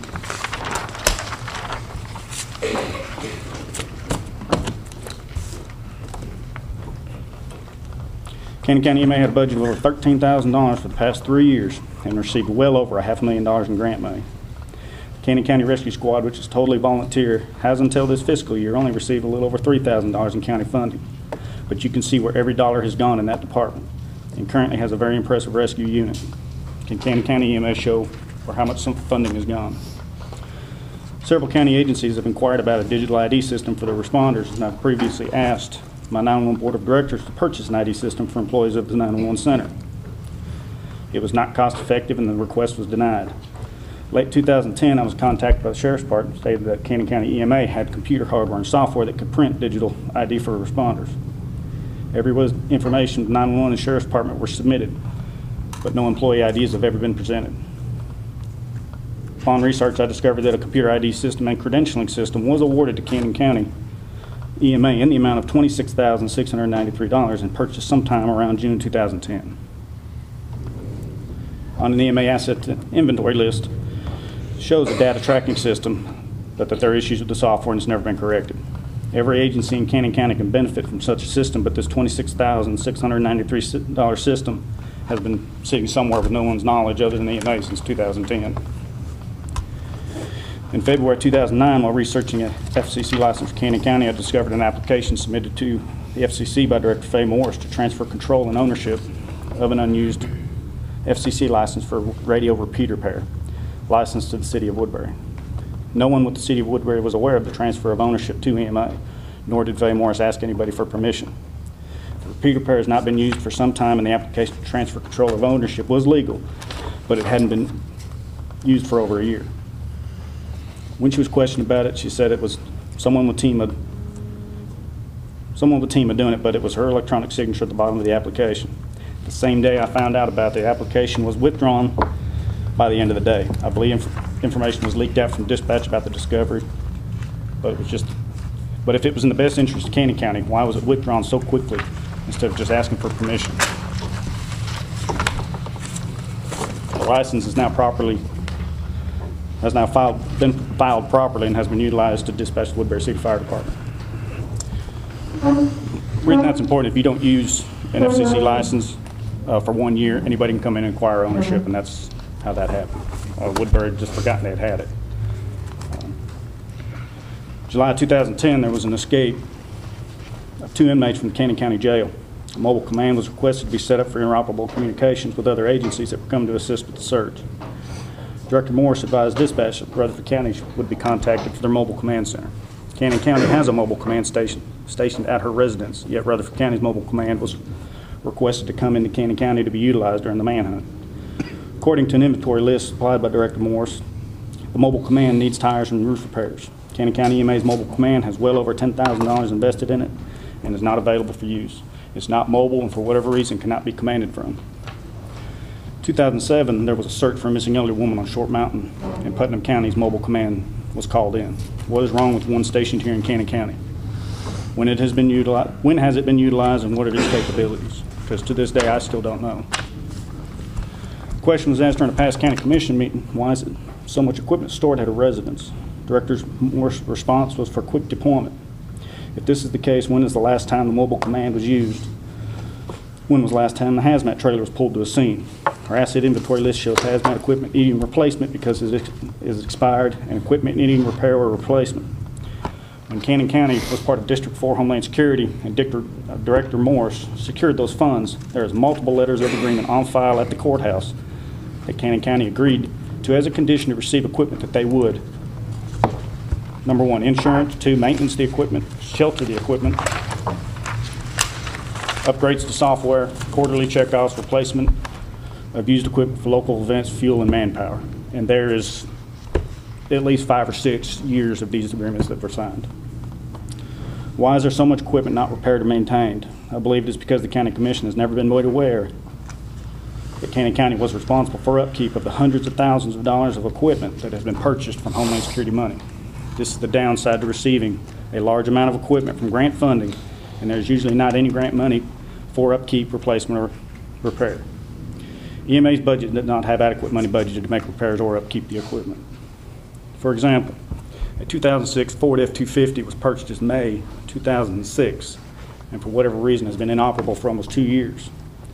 It has been said that the motor was blown and the estimated cost to repair it would be almost $10,000. Why has the county commission not been informed of the requirement of Cannon County government to fix this equipment? The most reasonable answer would be that there is not enough money to repair it and the county commission was not made aware of the maintenance agreement to begin with. But again, the county has previously agreed to maintain and repair such equipment as verified by Director Federal Morris' signature. The status of this vehicle is not known for sure. The documentation shows it is listed as a trade-in on another vehicle on May 16, 2011 to a dealership in Murfreesboro. The trade-in value is listed as $2,000. Purchase price in 2006 was over $30,000. But as recent as May 2012, the vehicle resides on Director Faye Morris's property. Registration as of October 12, 2012 still shows it registered to Cannon County Emergency Management. Strangely, the address on the registration is an abandoned building on Gasaway School Road. All the Cannon County EMA's letterhead shows her residence as the office address. Why does this need to be different? Documentation also shows the county has still been paying for full coverage insurance as of October 12, 2012. In all aspects, it appears that it's still Cannon County government property and the county is still footing the bill on it. Faye Morris and other EMA members have made the comments numerous times that they are just volunteer. Volunteer paid, the responsibility and the duty to the citizens of Cannon County are the same.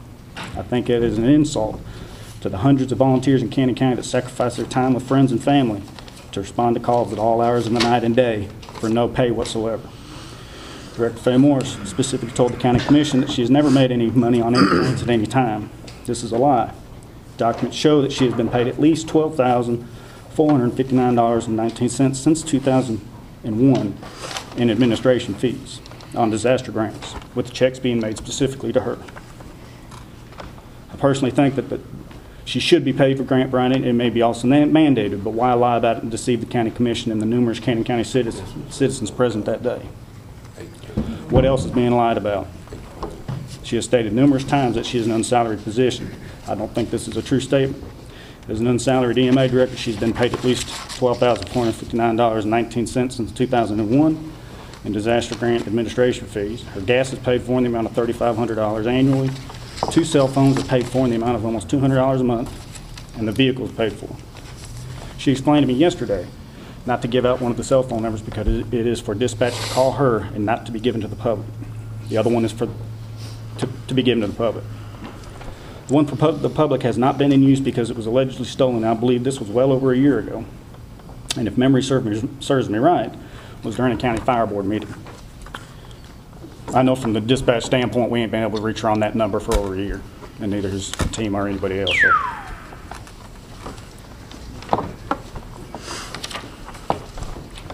Go ahead. I told her that I had taken the number out of our databases because no one could ever reach her on it, and I thought it was disconnected. I told her I would put it back in. She said a new one had been ordered, so I'm curious if it has been back ordered for over a year. Why wasn't the account suspended until a new one was purchased? Both numbers are still being billed to the county every month. A call to her old phone still has her message on it, but the mailbox is full, so it is still being billed. So if the phone is $100 a month, you do the math for over a year for a non-used phone. The process of applying and securing Homeland Security money is a very long, drug-out, and confusing process. In January 2011, a neighboring county was not able to use their $300,000 in UASI grant money in time, so it was given back to the other districts to use. Director Morris applied for a grant reallocation request through TEMA and received $27,050 to use towards the purchase of a new truck. An additional $20,600 was reallocated from another grant already awarded to Cannon County for the construction of the communications tower, and also received approval. I'm not aware of any time the County Commission was ever made aware of this reallocation of money, and I am doubtful the county executive was ever made aware of it either until the time to sign the paperwork. Total purchase price for this truck was $55,078, and the project was applied for as a prime mover, a vehicle used exclusively for moving equipment and personnel to and from an incident. Documentation on file with TEMA specifically states it is not to be used as an administrative vehicle. Director Morris said during a previous County Commission meeting that the mileage on the truck was around 1,100 miles. There is no way this is even close to accurate. I do not think that there is a county commissioner present that hasn't seen that EMA truck on a regular basis in town. If the vehicle is parked outside today, I think someone should verify the previous mileage statement made by Faye Morris during the previous commission meeting. The truck has been used for everything other than what it was applied to do. Director Moore stated the vehicle is used for hazmat and communication use. There's no such document supporting that, but there is documentation stating it was applied for as prime mover, and the documents on file show the agreement being violated daily. I personally am curious of the mileage displayed because the dispatch is only showing 4 calls for EMA being dispatched this calendar year. The last call being on a recent severe weather outbreak with possible tornadoes in southern Cannon, northern Coffee, and Warren County. When she was contacted for a possible flooding victim, she was advised just to contact the fire department. She was not even in Canton County at the time of the severe weather outbreak. On October 12, 2011, 2 Canton County officers were seriously contaminated during a methamphetamine investigation in Canton County and had severe reactions to that contamination. While EMS was en route, they requested EMA and fire department be en route to decontaminate 2 officers per standard procedure. They cannot load contaminated patients into the ambulance or it would contaminate the entire truck, thus taking it out of service for an extended period of time. Director Frank Morris was contacted by dispatch and was told of the situation. She said that the officers were already meth certified and knew what to do. These 2 officers were critically sick and needed decon and medical treatment ASAP. They are certified in investigation of meth labs, not medical treatment and methamphetamine exposure. Sometime later, 2 members of the Canton County EMA arrived and stripped those officers down bare and hosed them off a water hose from the residence with the active meth lab in it. It is my understanding EMA arrived in private vehicles with no decon unit, which has already been paid for by Homeland Security funds and is located in Canton County. No hazmat trailer was utilized and no prime mover was used to haul it. This particular instance has created unneeded friction between several county agencies that will take some time to heal. There has been thousands and thousands of dollars awarded to Canton County for this exact hazmat scenario. Where is it? It wasn't available that day. I think both these officers have a very good reason to be upset over the lack of concern for officer safety, and this very well could have been killed in the line of duty that day. The Homeland Security Committee was formed with the guidance of EMA Director Faye Moore sometime in or about 2005. There have been many questions asked in the years after the committee formed as to why it never meets to discuss Homeland Security funding. Some of the committee members didn't even know they were on it. Why form a committee that never meets? It required a resolution be drafted and adopted by the County Commission in August 2011 for the committee to finally meet. Director Morris has made comments during committee meetings that she is only there because she has to be. She is the one that created the committee, so why is it such an inconvenience now that they are finally meeting? Since the passage of the resolution, very little has been accomplished. There has been discussion of getting an update asset inventory list. I've been trying to get an up-to-date list of radio inventory for the entire county from her since February of 2010. That started because of the UASI grant funding to pay for replacing non-narrowbandable radios. I spoke with her on February 4th of 2010 and explained that the UASI Communication Committee had decided to fund the replacing of non-narrowbandable radios. I told her that they would need a full county inventory showing who was getting what and where it would be assigned to, so there would not be an issue with agencies just storing radios in a closet somewhere. They wanted model number, serial number, agency name, and who would be assigned to. Faye stated she already had submitted a request for 300 radios in 2007. I explained it didn't have the required detail on it, so a detailed inventory needed to be done, and the grant application deadline was March 1st, 2010. I decided to contact agencies I know from experience she would not. I inventoried Woodbury Fire, Westside Fire, Auburntown, Canton County Rescue Squad, and the Canton County Ambulance Service. I forwarded this information in an Excel spreadsheet to her and the Communications Committee Chairman. She sent out an email on February 24th, 2010 asking for responders to send in their inventories ASAP. I asked for her copy of what was submitted and I have not received it to this day. The other county departments sent in their information in good faith, thinking that they would be getting radios. Their inventories were never submitted. Director Morris stated numerous times that she did submit it to the UASI chairman, but he told me he never received anything. The March 1st deadline passed and the radios I requested were funded at 100%. I have maintained the radios that were awarded need to go to the agencies that correctly submitted their radio inventory to the Communications Committee and not where Director Morris saw fit. Faye Morris explained during Homeland Security Committee that a task force had changed that and that the radios needed to go where they are needed most. I've been to over a year of UASI Communications Committee meetings in Nashville, meetings on this, and they've never said anything about changing it. The money for the radios was totally released in February 2012 and to this day have yet to be delivered to any departments to my knowledge. Canton County Homeland Security Committee met July 10th, 2012 for the regular quarterly meeting. Chairman Mike Gannon was not present for the meeting.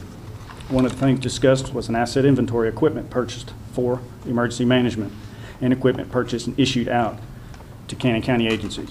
During that discussion, I handed out additional paperwork showing grant money awarded for the purchase of vehicles for seaborne response. Seaborne stands for chemical, biological, radiological, nuclear, and explosive reference materials. The grant award was in the amount of $20,080. A few minutes after I handed out the paperwork for discussion, EMA member Grady George interrupted committee member Tim Bell while he was speaking and asked for a motion to adjourn the meeting. EMA member Alan Morris tried to second the motion, and Tim Bell stated he wasn't done addressing the committee and that the action was a violation of Robert's Rules of Order. A heated argument ensued, and Director Faye Morris, who was chairing the meeting, asked for a vote for adjournment. The vote was a tie, and Director Morris voted to adjourn the meeting, thus breaking the tie votes. I don't have an explanation as to why that particular area of funding is so sensitive, but I think that deserves some explanation to the County Commission. In the February meeting of the Cannon County Homeland Security regular call meeting, the first thing voted on and approved was the regular call meeting dates. The meeting dates, I guess you ought to have taken care of this, but I'm gonna read it anyways. The meeting dates approved was for the first Tuesday for the months of January, April, July, and October every year. The February meeting minutes were understood and voted on and approved at the July 10th meeting. It is the responsibility of the committee chairman, who is also the county executive, to ensure the adequate public notice is given. Notice was not given for the October regular call meeting, thus no meeting has been held. It has been the desire of the County Commission for the Homeland Security Committee to meet and discuss Homeland Security funding, the allocation of equipment, and the eligibility for grants that could save local fiscal resources and advance public safety in Cannon County as outlined in Resolution 2011-15 adopted in August 2011. There's currently no structure at all to emergency management in Cannon County. I've spoken with countless people from other emergency management agencies, TEMA, FEMA, and other 911 dispatch centers as to what is the best way to ensure an adequate response from EMA when needed. Consistently, the answer is that it is a local government issue, and local government needs to address the issue. I do not believe EMA Faye Morris is personally concerned with the overall safety and concerns of responders in Cannon County, or the 13,000 plus citizens of Cannon County. In closing, I present this because I know from these experiences, my training and working with other government agencies and pre-planning for emergency situations, that it is not if, but when something major does happen. Cannon County needs to be as prepared as possible. Currently, there is no way we are prepared, and if something is not done with the Cannon County Office of Emergency Management, it's only a matter of time before someone gets seriously hurt. That burden will fall on Cannon County government. I am not in good conscience going to keep this kind of concern to myself, so I express it to you today. I leave it in the hands of the county executive and county government president today to do what they seem fit, and if anything happens, I can say in good conscience that I have expressed my concerns as 911 director for Cannon County and do so in the best interest of everyone who we serve. Did you give a copy of that to Mike? No, I didn't. I didn't get this completed till last night, so. Is he here? Mike, Janet, He ain't we went here? to a funeral. Okay. So this is just some of the details. This is the best way I knew how to present it. Well, I think you did a good job on that. And let me tell you, Commission, state law has said that when the county commission has suspicion that we're supposed to immediately contact the comptroller. If we don't, then we are just as guilty as whoever's perpetrating whatever the thing is. And there is also a form that I thought that I gave to you, but maybe not. It's called a fraud reporting form. And this is where you send it in and saying that there's different places where there's been some wrongdoing.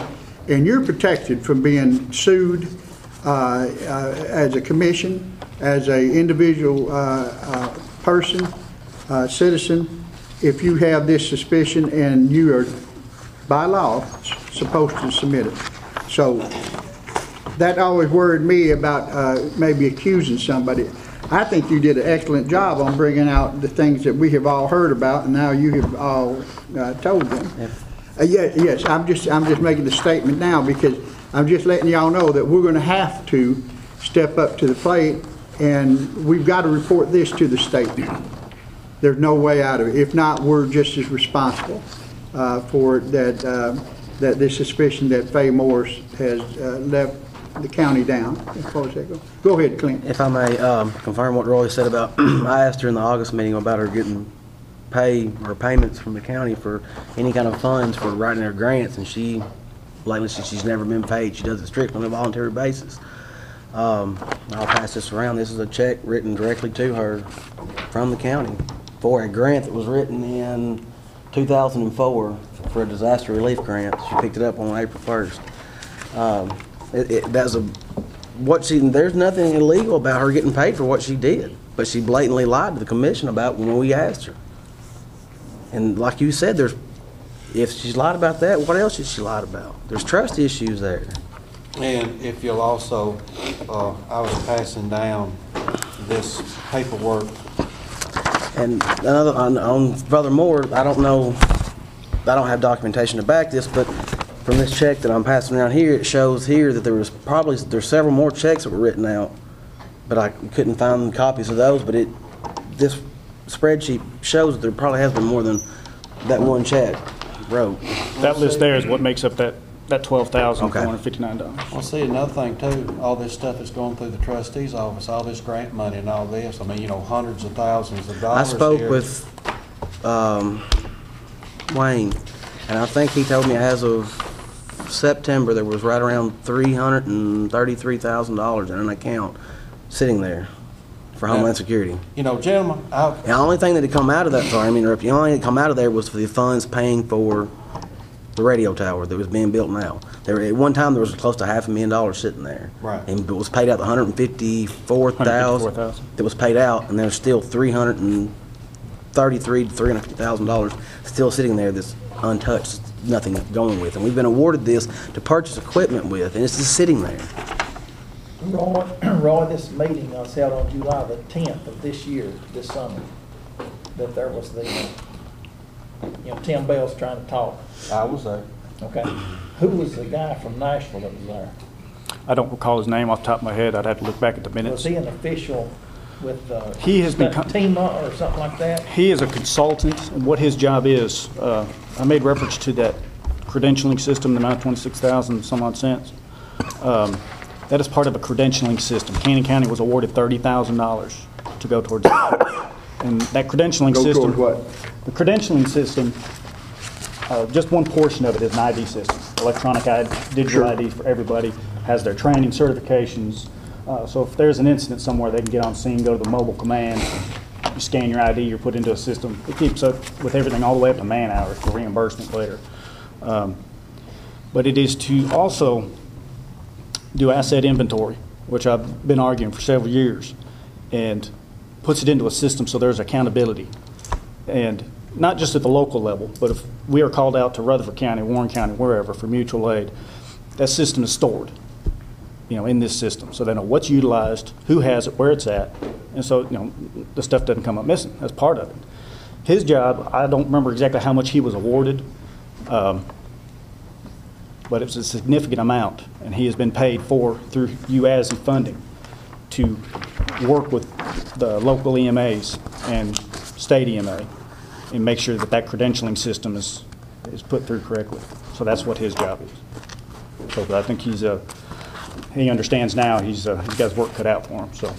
Yeah, you know that I've been asking for an inventory. Of course, Faye said it too, that I've been on this since 2004. Well, now it's 2012.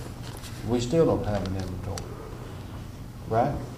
Yeah. Something's got to be done. Something does. Today. And I'll tell you, Roy, and for everybody that hasn't looked, I've looked up several laws on it, and once the federal government, the EMA the Homeland Security had awarded this to Cannon County, it becomes Cannon County property. It's under our control. And I have yet to see everything that's been listed or anything else like that, and that's what needs to be, because at this time, let me take you back about 5 or 6 years when Karen Ashford was on. Karen has constantly, like Roy have, asked for certain things and never got a peep. There was always a big fight and never got a peep. And no man is an island. They have to report to other people. You got to associate and socialize and everything else, especially when you're that position. And all that money that's been given to us should be out in the field using it.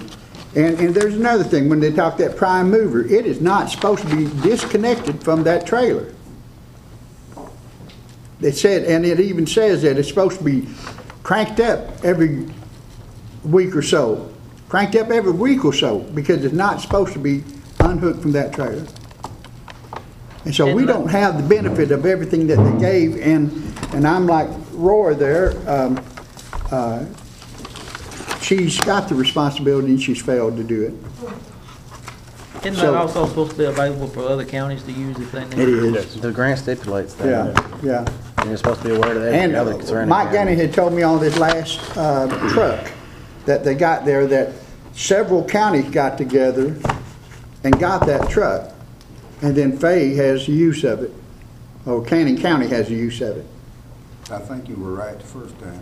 Yeah, you're right, but, And see, gentlemen, right now, we're looking at a brand-new truck, and you can see how much it's cost.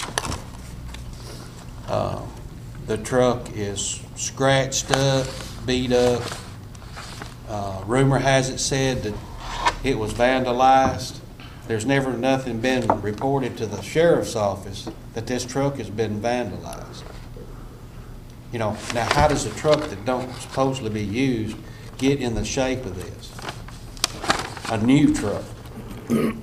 there was an argument. And would you go and take a 2006 Ford truck, if it was traded, and get $2,000 for it? The commission did not okay the transaction that was made. It was illegal. And just like Roy said, as of right now, that truck is still registered to the county, EMA, and we're, the taxpayers, are paying the insurance on this vehicle. But they traded it off. Supposedly. Well, why would we be paying insurance Why on is it? it It'd be still registered as if it was traded Why off. is But there's the insurance papers right there, as of yesterday. The taxpayers are paying the insurance on that truck. It's just like Plus the anything, tax. if you're gonna do it, it's like anything. It has to go through the commission. Jim. It has not If gone you're through gonna the do commission. something, do it right. That's right. And we've been, we've been on this for months and months and months, so. It's time to end it. Yeah, it's time to end it, and I would suggest strongly that we contact the comptroller, turn it over to him, send him a copy of this.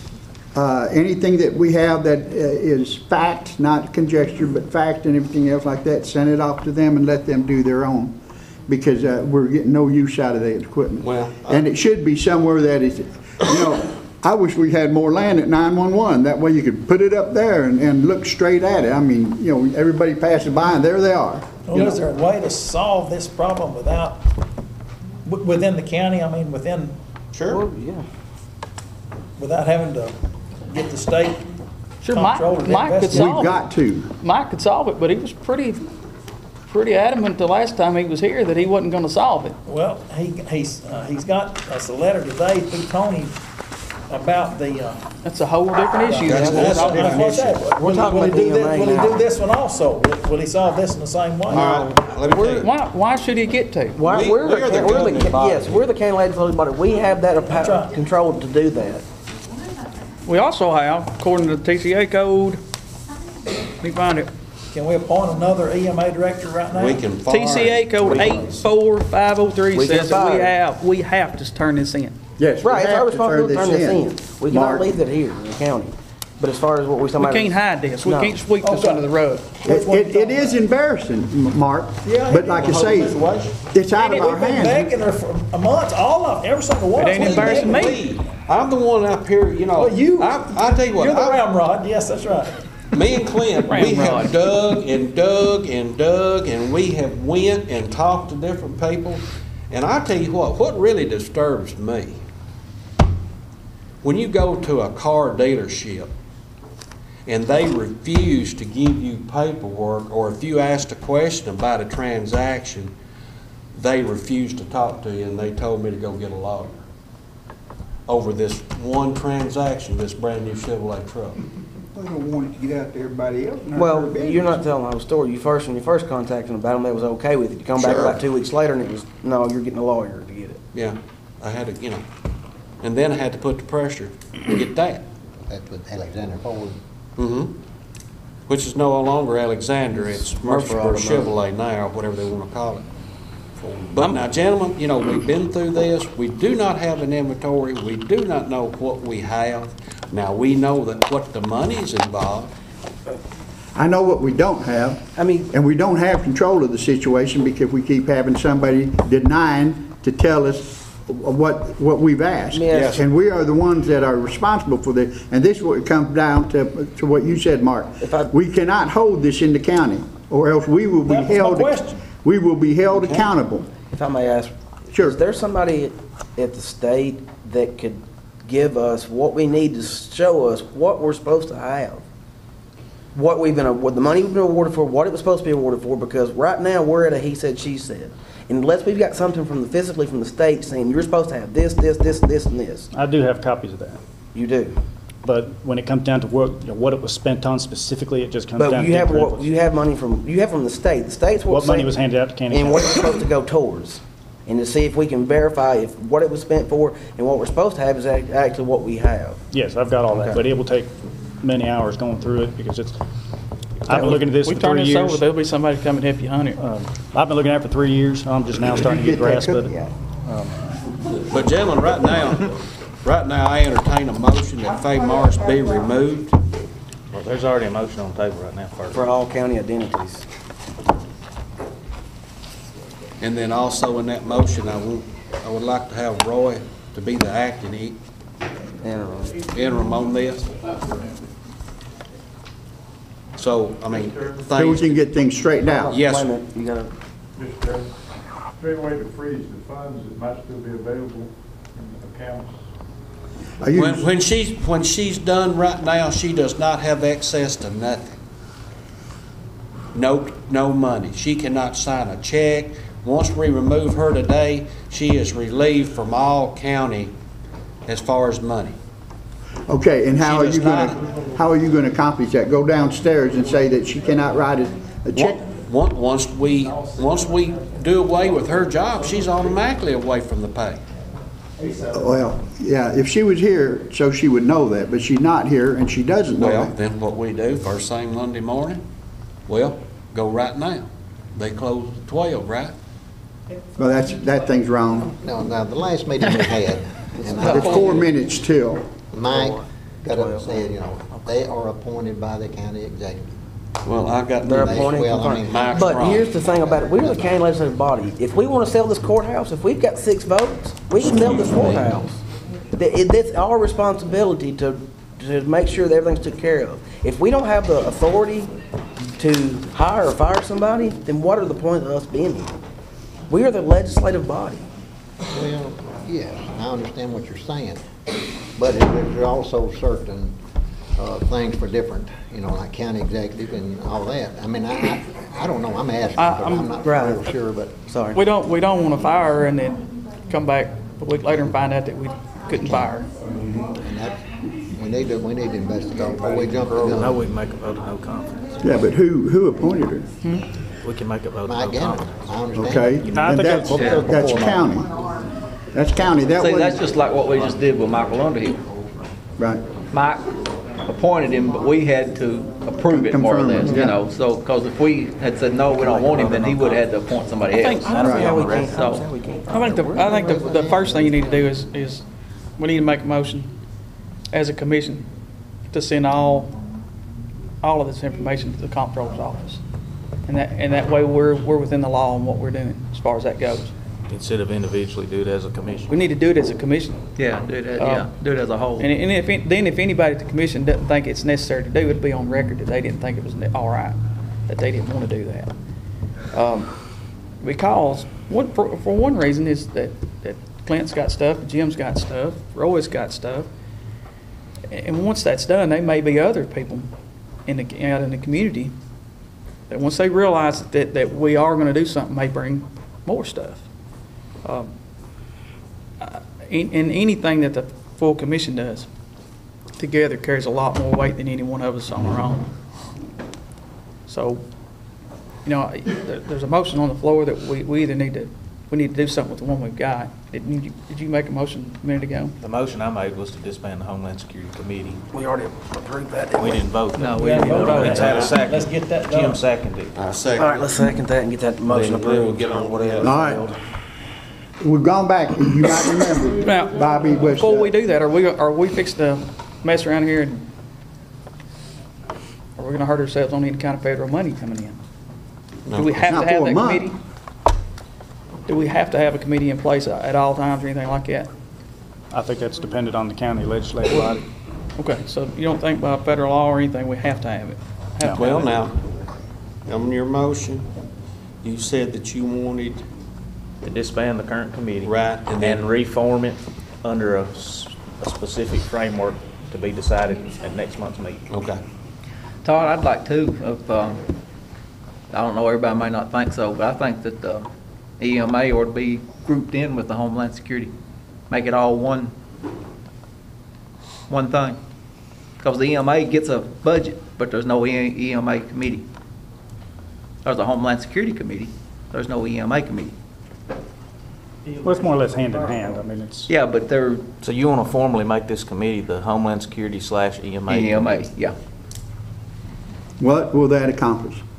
Just want to know. I want to It'll get it give an out. oversight to Well, that. anything that the Oversight. EMA does, will be the same as Homeland Security. They'll all go through the same We're committee. funding EMA $13,500 a year, and there's no oversight there. And most of the counties, if you look on the internet, that's the way theirs is done anyway. Theirs is put together. There's no Homeland Security and no EMA. There's EMA and Homeland Security together. That sounds like a good idea. They're all one thing. That'll be fine. And then we'll decide the framework at the next Exactly. meeting. That's right. And you're going to do what, Todd? At the next meeting, we'll decide the framework of the EMA / Homeland Security Committee.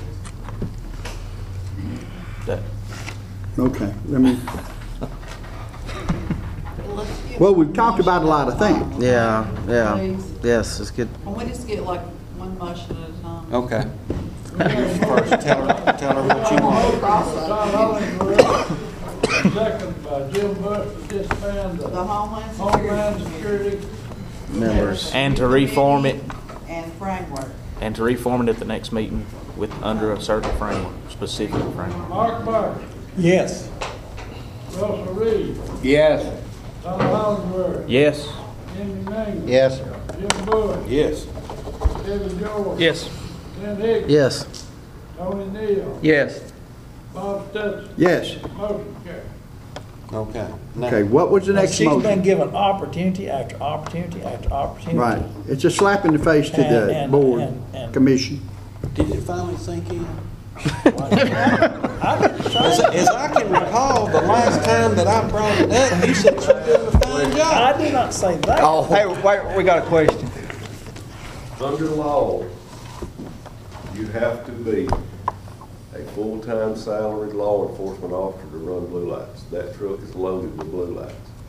Only exception to that fact is the county commission can appoint her as county fire marshal. Now, that's left up to y'all. She She's does not not that carry a now. card She under ain't, my she ain't commission. nothing now. But That I truck needs to tell turn you, back over. if that truck is involved in an accident or responds to an accident and the blue lights run, I am personally going to impound it and take those lights off. It belongs to the county. Now, what I'm asking is, do y'all give her the authority as a board to run blue lights? Because I don't know. No. as Okay, sure. just give us a minute and we'll answer your question. I'm just. I understand. I'm not sitting on a lawsuit, I'm just. I letting you understand. know. Just hold on just a second. Okay, now, the next motion up, I make a motion that we remove her from her current position as chairman and of the EMS, right? EMA. EMA. We have a question to whether we can legally do that or not. We don't know for a fact. Doug, Okay, do you know? It's like, Jim, I see your issues chalk up at that under general law, that an EMA director is appointed by the county mayor. You guys just confirm. It's the same as the fire chief. Same thing, fire. Same as we just did, right? Whoever, how you brought it in, you have to bring them out the same. We'll have to make a motion to ask Mike tell Mike, not ask. Well, I mean, yeah, that's fine with me. I'm not asking him nothing. Our opinion is this county commission board, we're telling him we want her removed. That sounds good to me. I think Is it considered a that motion would be of the no way to do it, confidence, Jim. though? Is that how you word it? Sir? I think that would be the way to do it. I mean, there's no way of Is that- sugarcoating that, you know, we Should it be a sugarcoated this motion or long no enough. confidence? I mean, it's time to move on. Yeah. Should it be a motion of no confidence You can do that. I of mean, the it's well within- EMA director? That's well within your right to give an opinion of the commission. I'm just wondering which way is the right way. I'm gonna be dumb here. I don't really understand what that means. It's more or less you disapprove of them. Well, duh. But I'm it's, kind of like Jim. I'd rather just tell Mike to take her off. Yeah. it's like we can do two motions then. Do And one as then- no confidence and do Whatever one y'all as want to real do. approval. I'm wanting it to be legal. Do one as a no confidence and then take around. You think that's better? Well, we can go the route of no confidence, Do and two then motions, yeah. and then in the Right. same motion, we're telling Mike to remove her. Yeah. And make a new appointee. Making us another appointment. Sounds Right. good. Somebody needs to figure out how to tell Cynthia that. All right, we're gonna make them out. You're right. I'm Right, out. we're gonna, we're gonna, I've got that, Jim's, now y'all started off on. all right, you Okay. want to vote of no You made a confidence. motion All right, to we remove make- her from the EMA director. Then you said, Okay. Okay, Mike, all right, we're gonna straighten you out here, hold on. All right. What we said, we took a vote of no confidence. We're gonna make a motion for a vote of no what? confidence. We're taking a No vote of confidence. no confidence. No confidence. I've been there. And the removal of Faye Marsh from EMA. They're separate motions, all right? Gotta be two No. separate motions. Do separate motions, do your separate, vote no confidence, separate, one motion. Okay. No We're vote gonna on do it. the no confidence first. Take a vote on it. Okay, let's do it. All right. Call roll.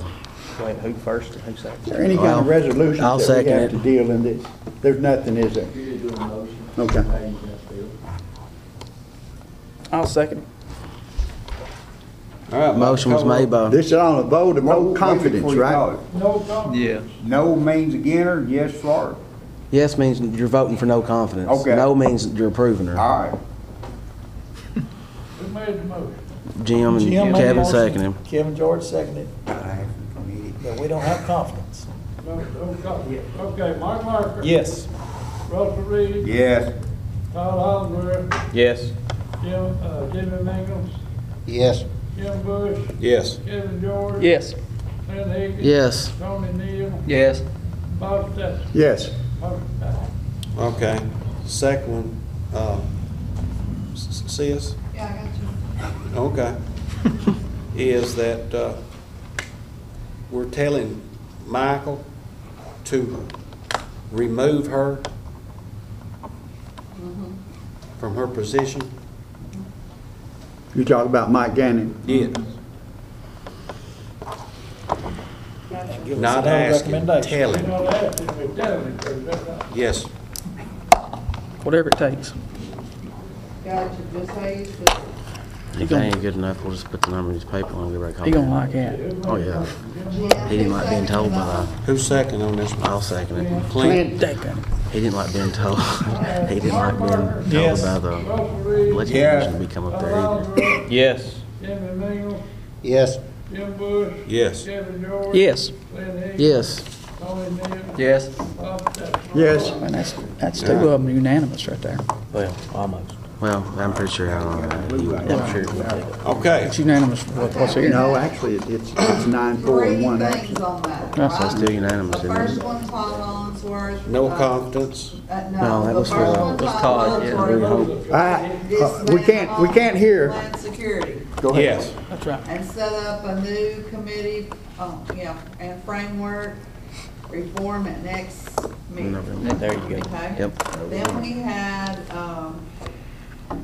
Jim Bush and Clint Higgins, no, Jim Bush and Kevin George, no confidence on the removal of Faye Morris EMA, right? Right.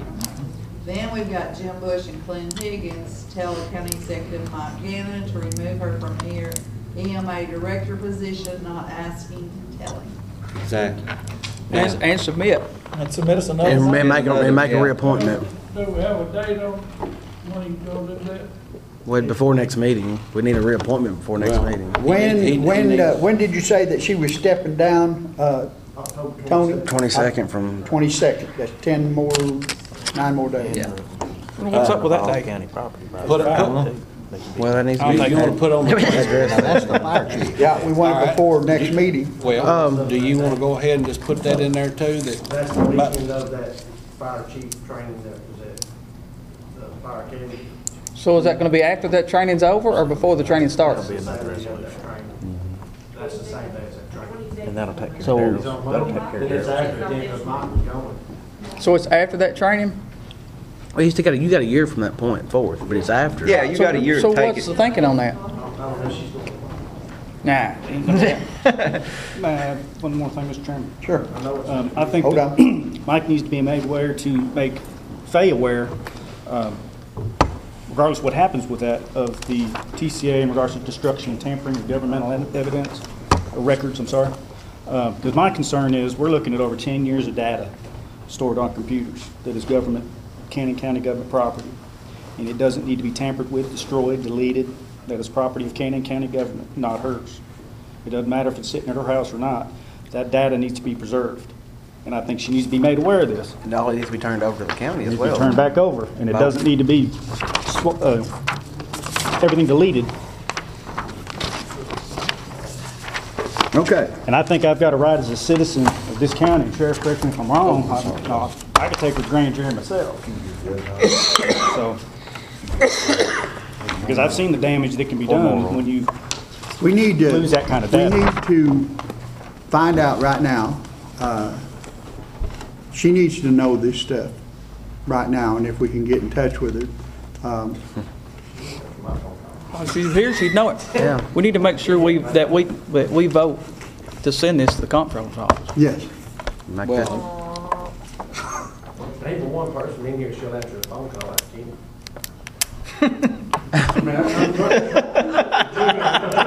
Y'all the only two she'll answer a phone call. Get her done. Because we're holding her. You think you're on her You're side? the only two she ain't mad at. So before we do anything, I want to make a motion that all of the information that we have is sent to the comptroller's office to be investigated. Okay. Now, let me read you this from the comptroller's office.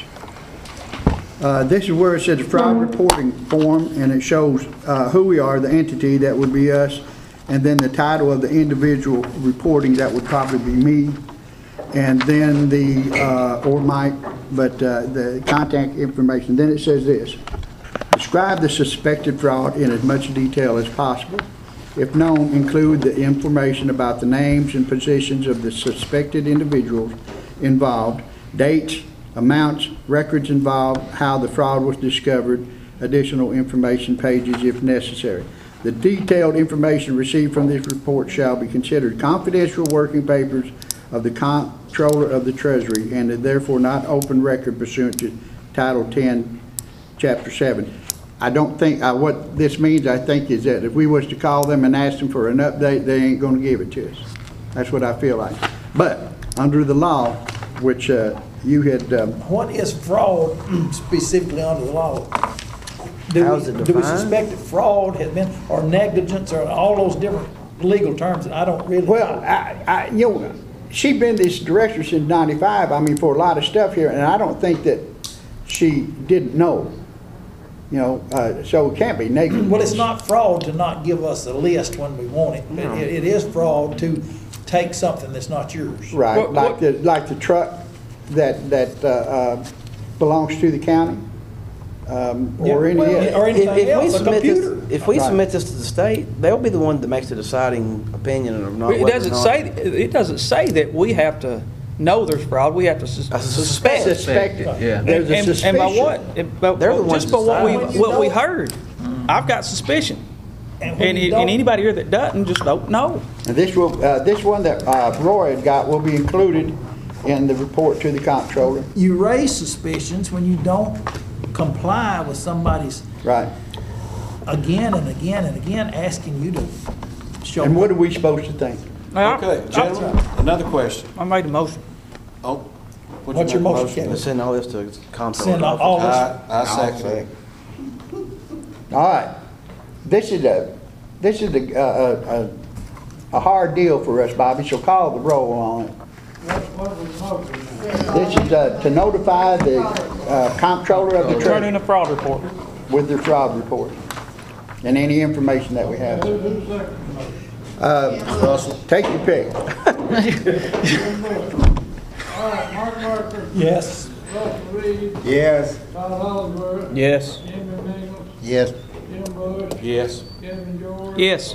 Lynn Higgins. Yes. Tony Neal. Yes. Bob Stedman. Yes. Motion carried. All right, gentlemen, now, let's get back to this 2006 Ford pickup truck. Since it's registered to the county and since the county's paying insurance on this, We need to send Darrell out to get it. can we send the sheriff to go pick up that truck? Are there investigations? Sheriff, what kind of papers you need to go get that? Anything? That's a good question for your county attorney. I don't know where I can legally do that. Well, I mean, it's in the county's name, it's registered in Bobby's office. I still don't know where I can. But it would be contested because she says that she paid $2,000 for it, right? Well, That if she'd would have been here contest today to it. provide that documentation, we'd have no issue about that. Right.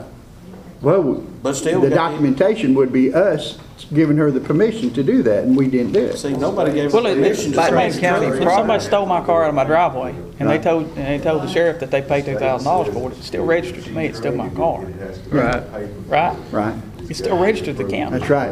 And that's what it comes down to, is who it's registered County to. equipment, can you do it? Can you legally trade county equipment? You got, these guys have to be. They have to. We have to approve it, That's yeah. the Sorry. email I got from the state bank that the county commission has to approve. And there has to be a paper trail for why this equipment was traded for new equipment. We didn't do It has to be that. a paper Right. trail. And it has to show why the old equipment was taken out of service. I started to say about being county property before it can be sold, it's got to put up public auction, hasn't it? Well, we got to Approve approve it. it one way or the One way other. to trade it, Or sell it, fix. Right, fix yeah. it, or whatever else. Yeah. So legally, it hadn't been sold Right. because it didn't come through the commission. But now, she had to get the money for that truck through a grant, It come through Homeland Security. through Homeland Security, through a grant. Does the paperwork and all on the grant not require what's to be done with the? Who knows? Ain't nobody ever seen Well, the see, grant. on this last one. Some of the money because- come from Travisville County, and well, I don't have, maybe I do have. Yeah, on this last one, they're showing that this is a multi-county purchase, but it's in our county, and we're maintaining it, supposed to be maintaining it, we're fueling it, we're registering the vehicle with it, we're putting insurance on it. So who does it belong to? And the big issue is the commission never did give the okay for the unit to be traded to start with. Well, is the motor out in? We don't know. They say it is, we don't know. We don't know. Well, I've been told that it runs fine. Yeah. Okay. Yeah, that's what I. But I don't know that, I've just been told. Well, I know, but I mean, you know, from one day. day to the next, it goes from one place Hey. to another, so evidently either they're. Hey, do we need to- or they're driving. Do you want to be point of contact? You want us to make Roy point of contact If for the I'm given office? a directive to go get it. He knows more about it than anybody here. Yeah, I wish you would. You need to talk to the Well, I mean, county you can attorney about it, send it in. but you're gonna have to have For a us. place to put this equipment. To appoint him to And be the able only to get place this I know equipment. would be Name him the point of contact. So that the auditors can contact him. Because it's all Because they're gonna be closed calling in with the you. law, You don't know. Right. and everybody don't have access to it. That makes sense. That's Roy, right. do you got room for it all up there? Yes, sir. Ma'am, Mr. Chairman, Yeah. this will be something that need to be worked out as time goes on, but I have spoke with some of my board of directors. It's not anything we've specifically voted on, but if it was stored up there, the board would take into consideration building the appropriate shelters to be able to house it. That's good to know. Hey, we need to, We need a point of contact. we need to name Roy the point of contact on this audit, Yeah, on this fraud deal. Because if we don't, they're gonna call Bob. right. Bob's gonna say, you need to call Roy. Because Roy knows more about it than any of us. And, Yes, sir, because this is all. I mean, he's got to, look at that. That's the guy Yeah. that they need to be talking to. Right. Okay, Does another that need to issue. be in the form of a motion? I'm putting that in your, can I put that in your motion that you did a minute ago? Yes, you can. All right, we're gonna be calling for a motion. No. She's just gonna add that to the, I'm just gonna add that to that to previous the one. motion, is that okay? Yes, that's fine. If the board says yes. That's plenty then. Got a motion on the floor. What was it again? I made a motion to name Roy the point of contact on that Just fraud put audit. his name Just on that. tack his on That's what I that. said. Just tack it on to it. No, let's do all in favor. We're doing all in favor, so we're. Hey, Yeah. I'll give this to Roy. Let him do it himself. I mean, as far as that, he got everything there. All it needs Is that all to do right? is have a name, and although that chairman would be good, he's the But we 911 need- director We need to back him up some way though. Doug, I would rather it come from us. Yeah. from us. I would. Yes. do they need Hey, to vote you- on that, what yes. Kevin said? Yes. Again? And put him we'll down have as to vote on it, a yeah. point of contact. Yes. Yeah, Got that it. way it's clean, just under, I'm sorry. Oh, Yeah, let 'em no, do that's it? right. Everybody else is talking. So, I'm sorry.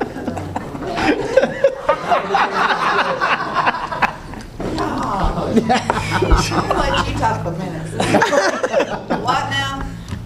The question you had was. The question I had was, I was gonna go back and put that on there, that he said to contact Roy Sullivan. Can we not do that? Just in a form of motion to amend that first motion to say that. Okay. But maybe not. Somebody do it. Amend the motion. I make a motion to amend the first motion to name him as the Point of contact. point of contact. I second. all in favor? We'll go through Bob You need to say opposed. I'm sorry. We'll go through, I don't think we can. We'll go get that through you equipment. and then to Roy. Yes. Yes, Bob's gonna send it, and then Roy will be the man. I don't think we can go get that. Right. equipment, no, but- But she'll be committing more fraud if she does anything. Anyway, we need to address the problem about the blue lights on the black one. it's, Is that I've truck not gonna always, be turned back over? Huh? That truck not be turned back over to the We county? can't, we Right can't now, get it she's- right now. we can't since get it it's right still now. EMA. Yeah. But that But money was we paid need- with Homeland Security, not EMA money. Yeah, but it was awarded to EMA. Right. But, see, the thing of it is, they're not She's legal to Homeland run Security blue Director lights. too. right, Not anymore. it's my understanding, and from when I We was just sheriff abolished too, that board. She's no was that longer. nobody runs blue lights without his She's still permission. director Right. though. Well, we abolished So that we board. need to They make got rid a of all motion of to them. have Says they have to be full-time salaried law enforcement personnel. Right. And unless the county commission gives that directive, she's not. Hey, Right. I'm not going, We haven't done that, have we? No, Ever?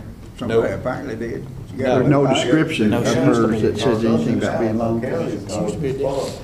So that overtook the lawsuit as a commission. Daryl, Yes. she was a a card-carrying commissioned officer, right? But Is she at this time? salary Oh, so it has to be salaried, it can't be has just to a be card. full-time salaried employee. so I make a motion that the lights come off the black truck. I don't think we have State to. law. I don't think we have to. We don't have to take them off. I just think we need to tell Darrell that he can If she- impound If it. they're on it, she'll run it. Well, let her do it, let her have her own I self. don't We just- expect you to. That's Get 'em all off. you just enforce the law, Daryl. Leave That's all them, you give need her to a do. That's right. Give her We a enforce the law. We'll give you the authority. I know how politics works in this town. I have to fight them every day. But I'm just, Lay to it. just from the start, I want to. Make a motion and Why don't we just have everything? Just have it for, Well, my Remote. question was, that shouldn't that equipment be turned back over? She's still the EMA director. But like I said, I have to make my point, that money was paid through Homeland Security. To be dispersed to the EMA director. I don't know that we should make that decision today. No, that's. Just wait until the lights get Right. turned on and then That'll solve it. that'll solve it right there. Don't worry about it. Jim, got a question. But what if this week, okay, until the 22nd or whenever she's supposed to go, just say for some reason, she gets running blue lights, 1033 traffic, to a call, and he's not out there checking, she hits somebody head on and kills, who's gonna be liable? The county. Her, In a week, I mean, just for. So what do she's never been approved to run blue I know, lights. that's what I'm saying. We're not liable for that. She's didn't on her approve own it. if she does that. we never did approve her to run them. She's running them on her own. She's running the county truck. Yeah, but county truck don't include blue lights. She's running them on her own. All she gotta do is change the bulbs out from red to black, whatever. As long as they're not blue. I mean, if I go and run blue lights right now and I You're ready to illegal. kill somebody, it's on Todd. It's not on the county. Who's liable always be the county truck? She put the blue lights on it, so. If it's a county truck, then let's just take it back then. We got liability insurance. If it's a county truck, let's just take it Oh, back yeah. then. That's Why can't cool. it's our Go ahead truck? and Why let can't her we do tell it. them to sit it up here at the EMA and leave it sit there? We've done enough. You sign it in, sign it out. You log your mileage, you use right to use. I agree with all that, but who's gonna go get it? I think Hey, we let me got ask enough. another question. That's Do my we point. know It's for a- sure that she's not been appointed the county fire marshal? No, I'm not Well, sure. I'm she sure has. Mike made her one, Emergency but meeting. we didn't approve it. We didn't approve it. More than likely, that'd be an emergency. That's fine. We got enough. Right, we did confirm that. Yeah, We did confirm that, for sure. The county commission did approve her. In 95. That's the only thing she's ever been approved. EMA director. yeah. I was there that That's day. the only thing. What about next item? All right, Because, you know, if he wants to try to bug, That's done. There's no question. No, that's done. all right, what about the water line, all Bob? right, let's move on. Yeah. All I was wanting to know about the water line was that Gasaway's their truck's supposed to be here one day next week. Time out now, is this 11 or 12? 12. What about 11? Oh, yeah, we skipped 11. All right, we'll go back to it in a minute. Well, now, hold on, that's my decision. Tony wants to scoot around the end of the table. You can have that next year, you just speak up. Okay, we'll skip around it this time and go on with number 12. All I was wanting to say, we voted that when they got their new truck, that the old truck go to Pelham's. Pending. Yeah. I was wanting to amend it that Pending, like- they keep their old truck and keep hauling that lady water until Right. she gets her water line put Yeah, in. we got the money now to get her water tapped, and we're still.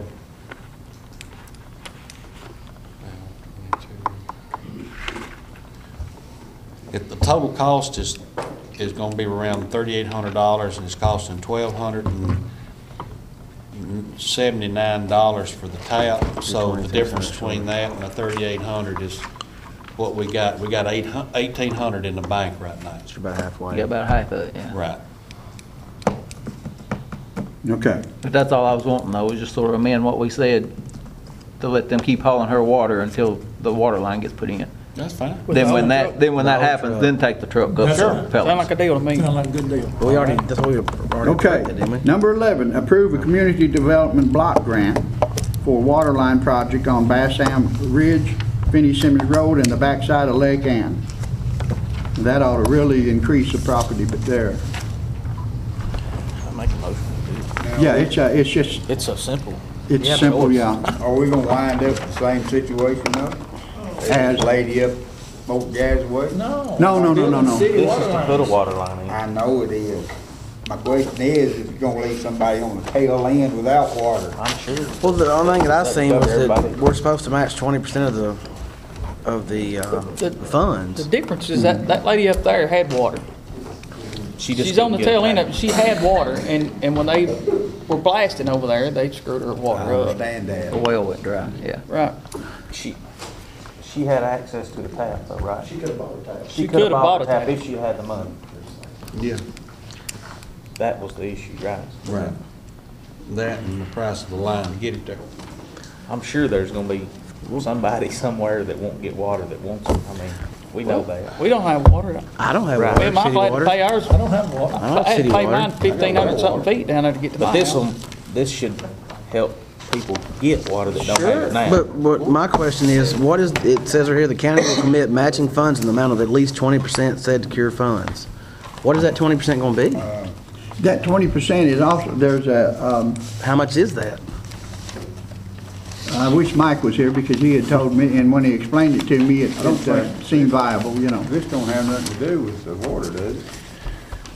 It's, no, this is for Yeah, that's a solid. waste. block grant. No, that one, the Okay. resolution there, Yeah. Is that something different? that was something, that was on the solid. Okay, okay, okay, okay. Solid waste Okay. recycling equipment. Okay. And see, and what Mike had said, the last thing he said to me Friday was, he said, y'all can pass it if you want here, he said, but I think I found a place to be able to get this skid loader and sell the tractor. And, so he told me, he said, we can go either way on this resolution here. I'd say we table it for right now, because. Right. And the reason why I say that, we need to get Thea Prince back up here. She was supposed to have us some figures. We hadn't heard from her. So why are we gonna spend money until we know what we're gonna do? Yeah, it's two different. She got a wedding this weekend, you can't. Hey, get that. let's stick to this block grant here. It Yeah. don't have nothing to do with solid waste. Okay, that was my fault for getting that confused. That's my fault. I muddied it I up. make a I'm sorry. motion, we accept this block grant and apply for it. I'll second. Number 11. Number 11 Yeah, number on the 11. agenda. One we skipped a while ago. That's what started it all. That in my packet. All I right. didn't have it in my packet. Bobby, call roll, please. Yes. Ross Reed, Yes. Bob Osborne, Yes. Jim Renee, Yes. Jim Bush, Yes. Kevin George. Yes. Glenn Higgins. Yes. Alan Hill. Yes. Bob Sutton. Yes. Sorry. All right, Here we go.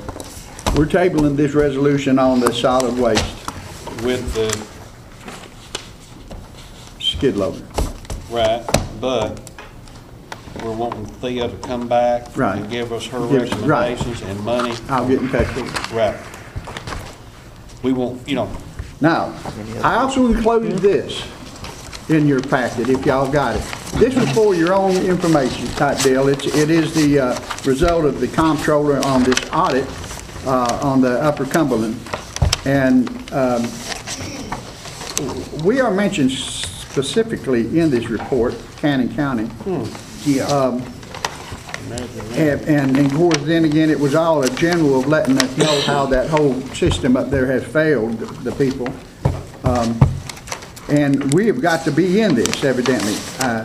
I never understood why we were always sending somebody up, but then you got Mike and then Harold Patrick, they go up there because they're automatically put on it, because they get all kinds of, we would be able to get help from them. But, let's see, what page is that? Anybody It's got on it? in front? page 12. 12? Yeah. And not finding number 6, but it was a finding on the, against them, not against us. Right. Right. And they could not find, I checked on it just a little bit, they could not find the contract that Upper Cumberland Human Resource Yeah. made. They could find the other counties' contracts, because other counties got some different things also, but they couldn't find the one that they employed these two individuals in 2009 and 2011. And since they couldn't find that contract, they wrote them up. Yeah. One of them was this little girl that been working in Mike's office. I can't remember her The name. summer of 2011, Darcy Brandon. Darcy Brandon, and the other one was, his last name was Cordy. Yeah. I In remember that. 2009, it's, that. I remember that because it's the same last name as our county lawyer. True. It's Internship. been going on for 40 years. Yeah. But anyhow, they could not find the contract though for those two, so that's why they All right, wrote but them up. what does that say? I mean, that somebody up there at Cumberland Somebody not up there keeping did good not, record, yeah, or? that's right. or Somebody we did not didn't? keep their records. Okay. Then, the only thing we have is other business. Please. I want to congratulate Roy on we know you'll do a good Hey, job on it. but back that UCHRA thing. Do they rent any buildings or anything, use any of our buildings in this county? Oh, I do understand, yeah, that we let them, They got an office over in the old rent-free, hospital. yeah. Do they pay rent on that? No. I don't know about that now. No. They don't pay rent, and they don't pay their utilities. But they got $300,000 to spend on the trip to DC. Or Can we- $9,000 for a meal. Can we be charging them rent? You could. Is that something that we need to look into? Sure. If they got money to do that, they got money to pay their way here. Yeah, that ought to be printed in every paper for everybody to read. And That's a joke. And we need to, I wanted to think that at one time there, we were like making a donation or something to that deal, or some kind of money we were sending. But we need to make sure that we don't send any taxpayer money up there. So they get straight. Budget out, so there's any money sent Do they out. run Head Start? I know. Contributions right there. It don't make me like it. The I human know they got the little resources, vans that run around here carrying folks. yeah, They got the little vans that carry folks to their doctors. right. I'm not sure if they are directly, this one is directly in Head Start. Are they? I don't know. Different. That's It's a different why- thing. they have some type of role, but I can't tell you this exactly. I'll do a little studying on it, see where all. Okay, does anybody have any specific evidence Yeah, that they want me to send up to the They comptroller? got money, I think they probably provide more. Besides what he got? Yeah. they probably do. Because I've seen how many vans they All right, then I would entertain a motion to adjourn. I'll second. All right. Very good, got a lot done today. I like them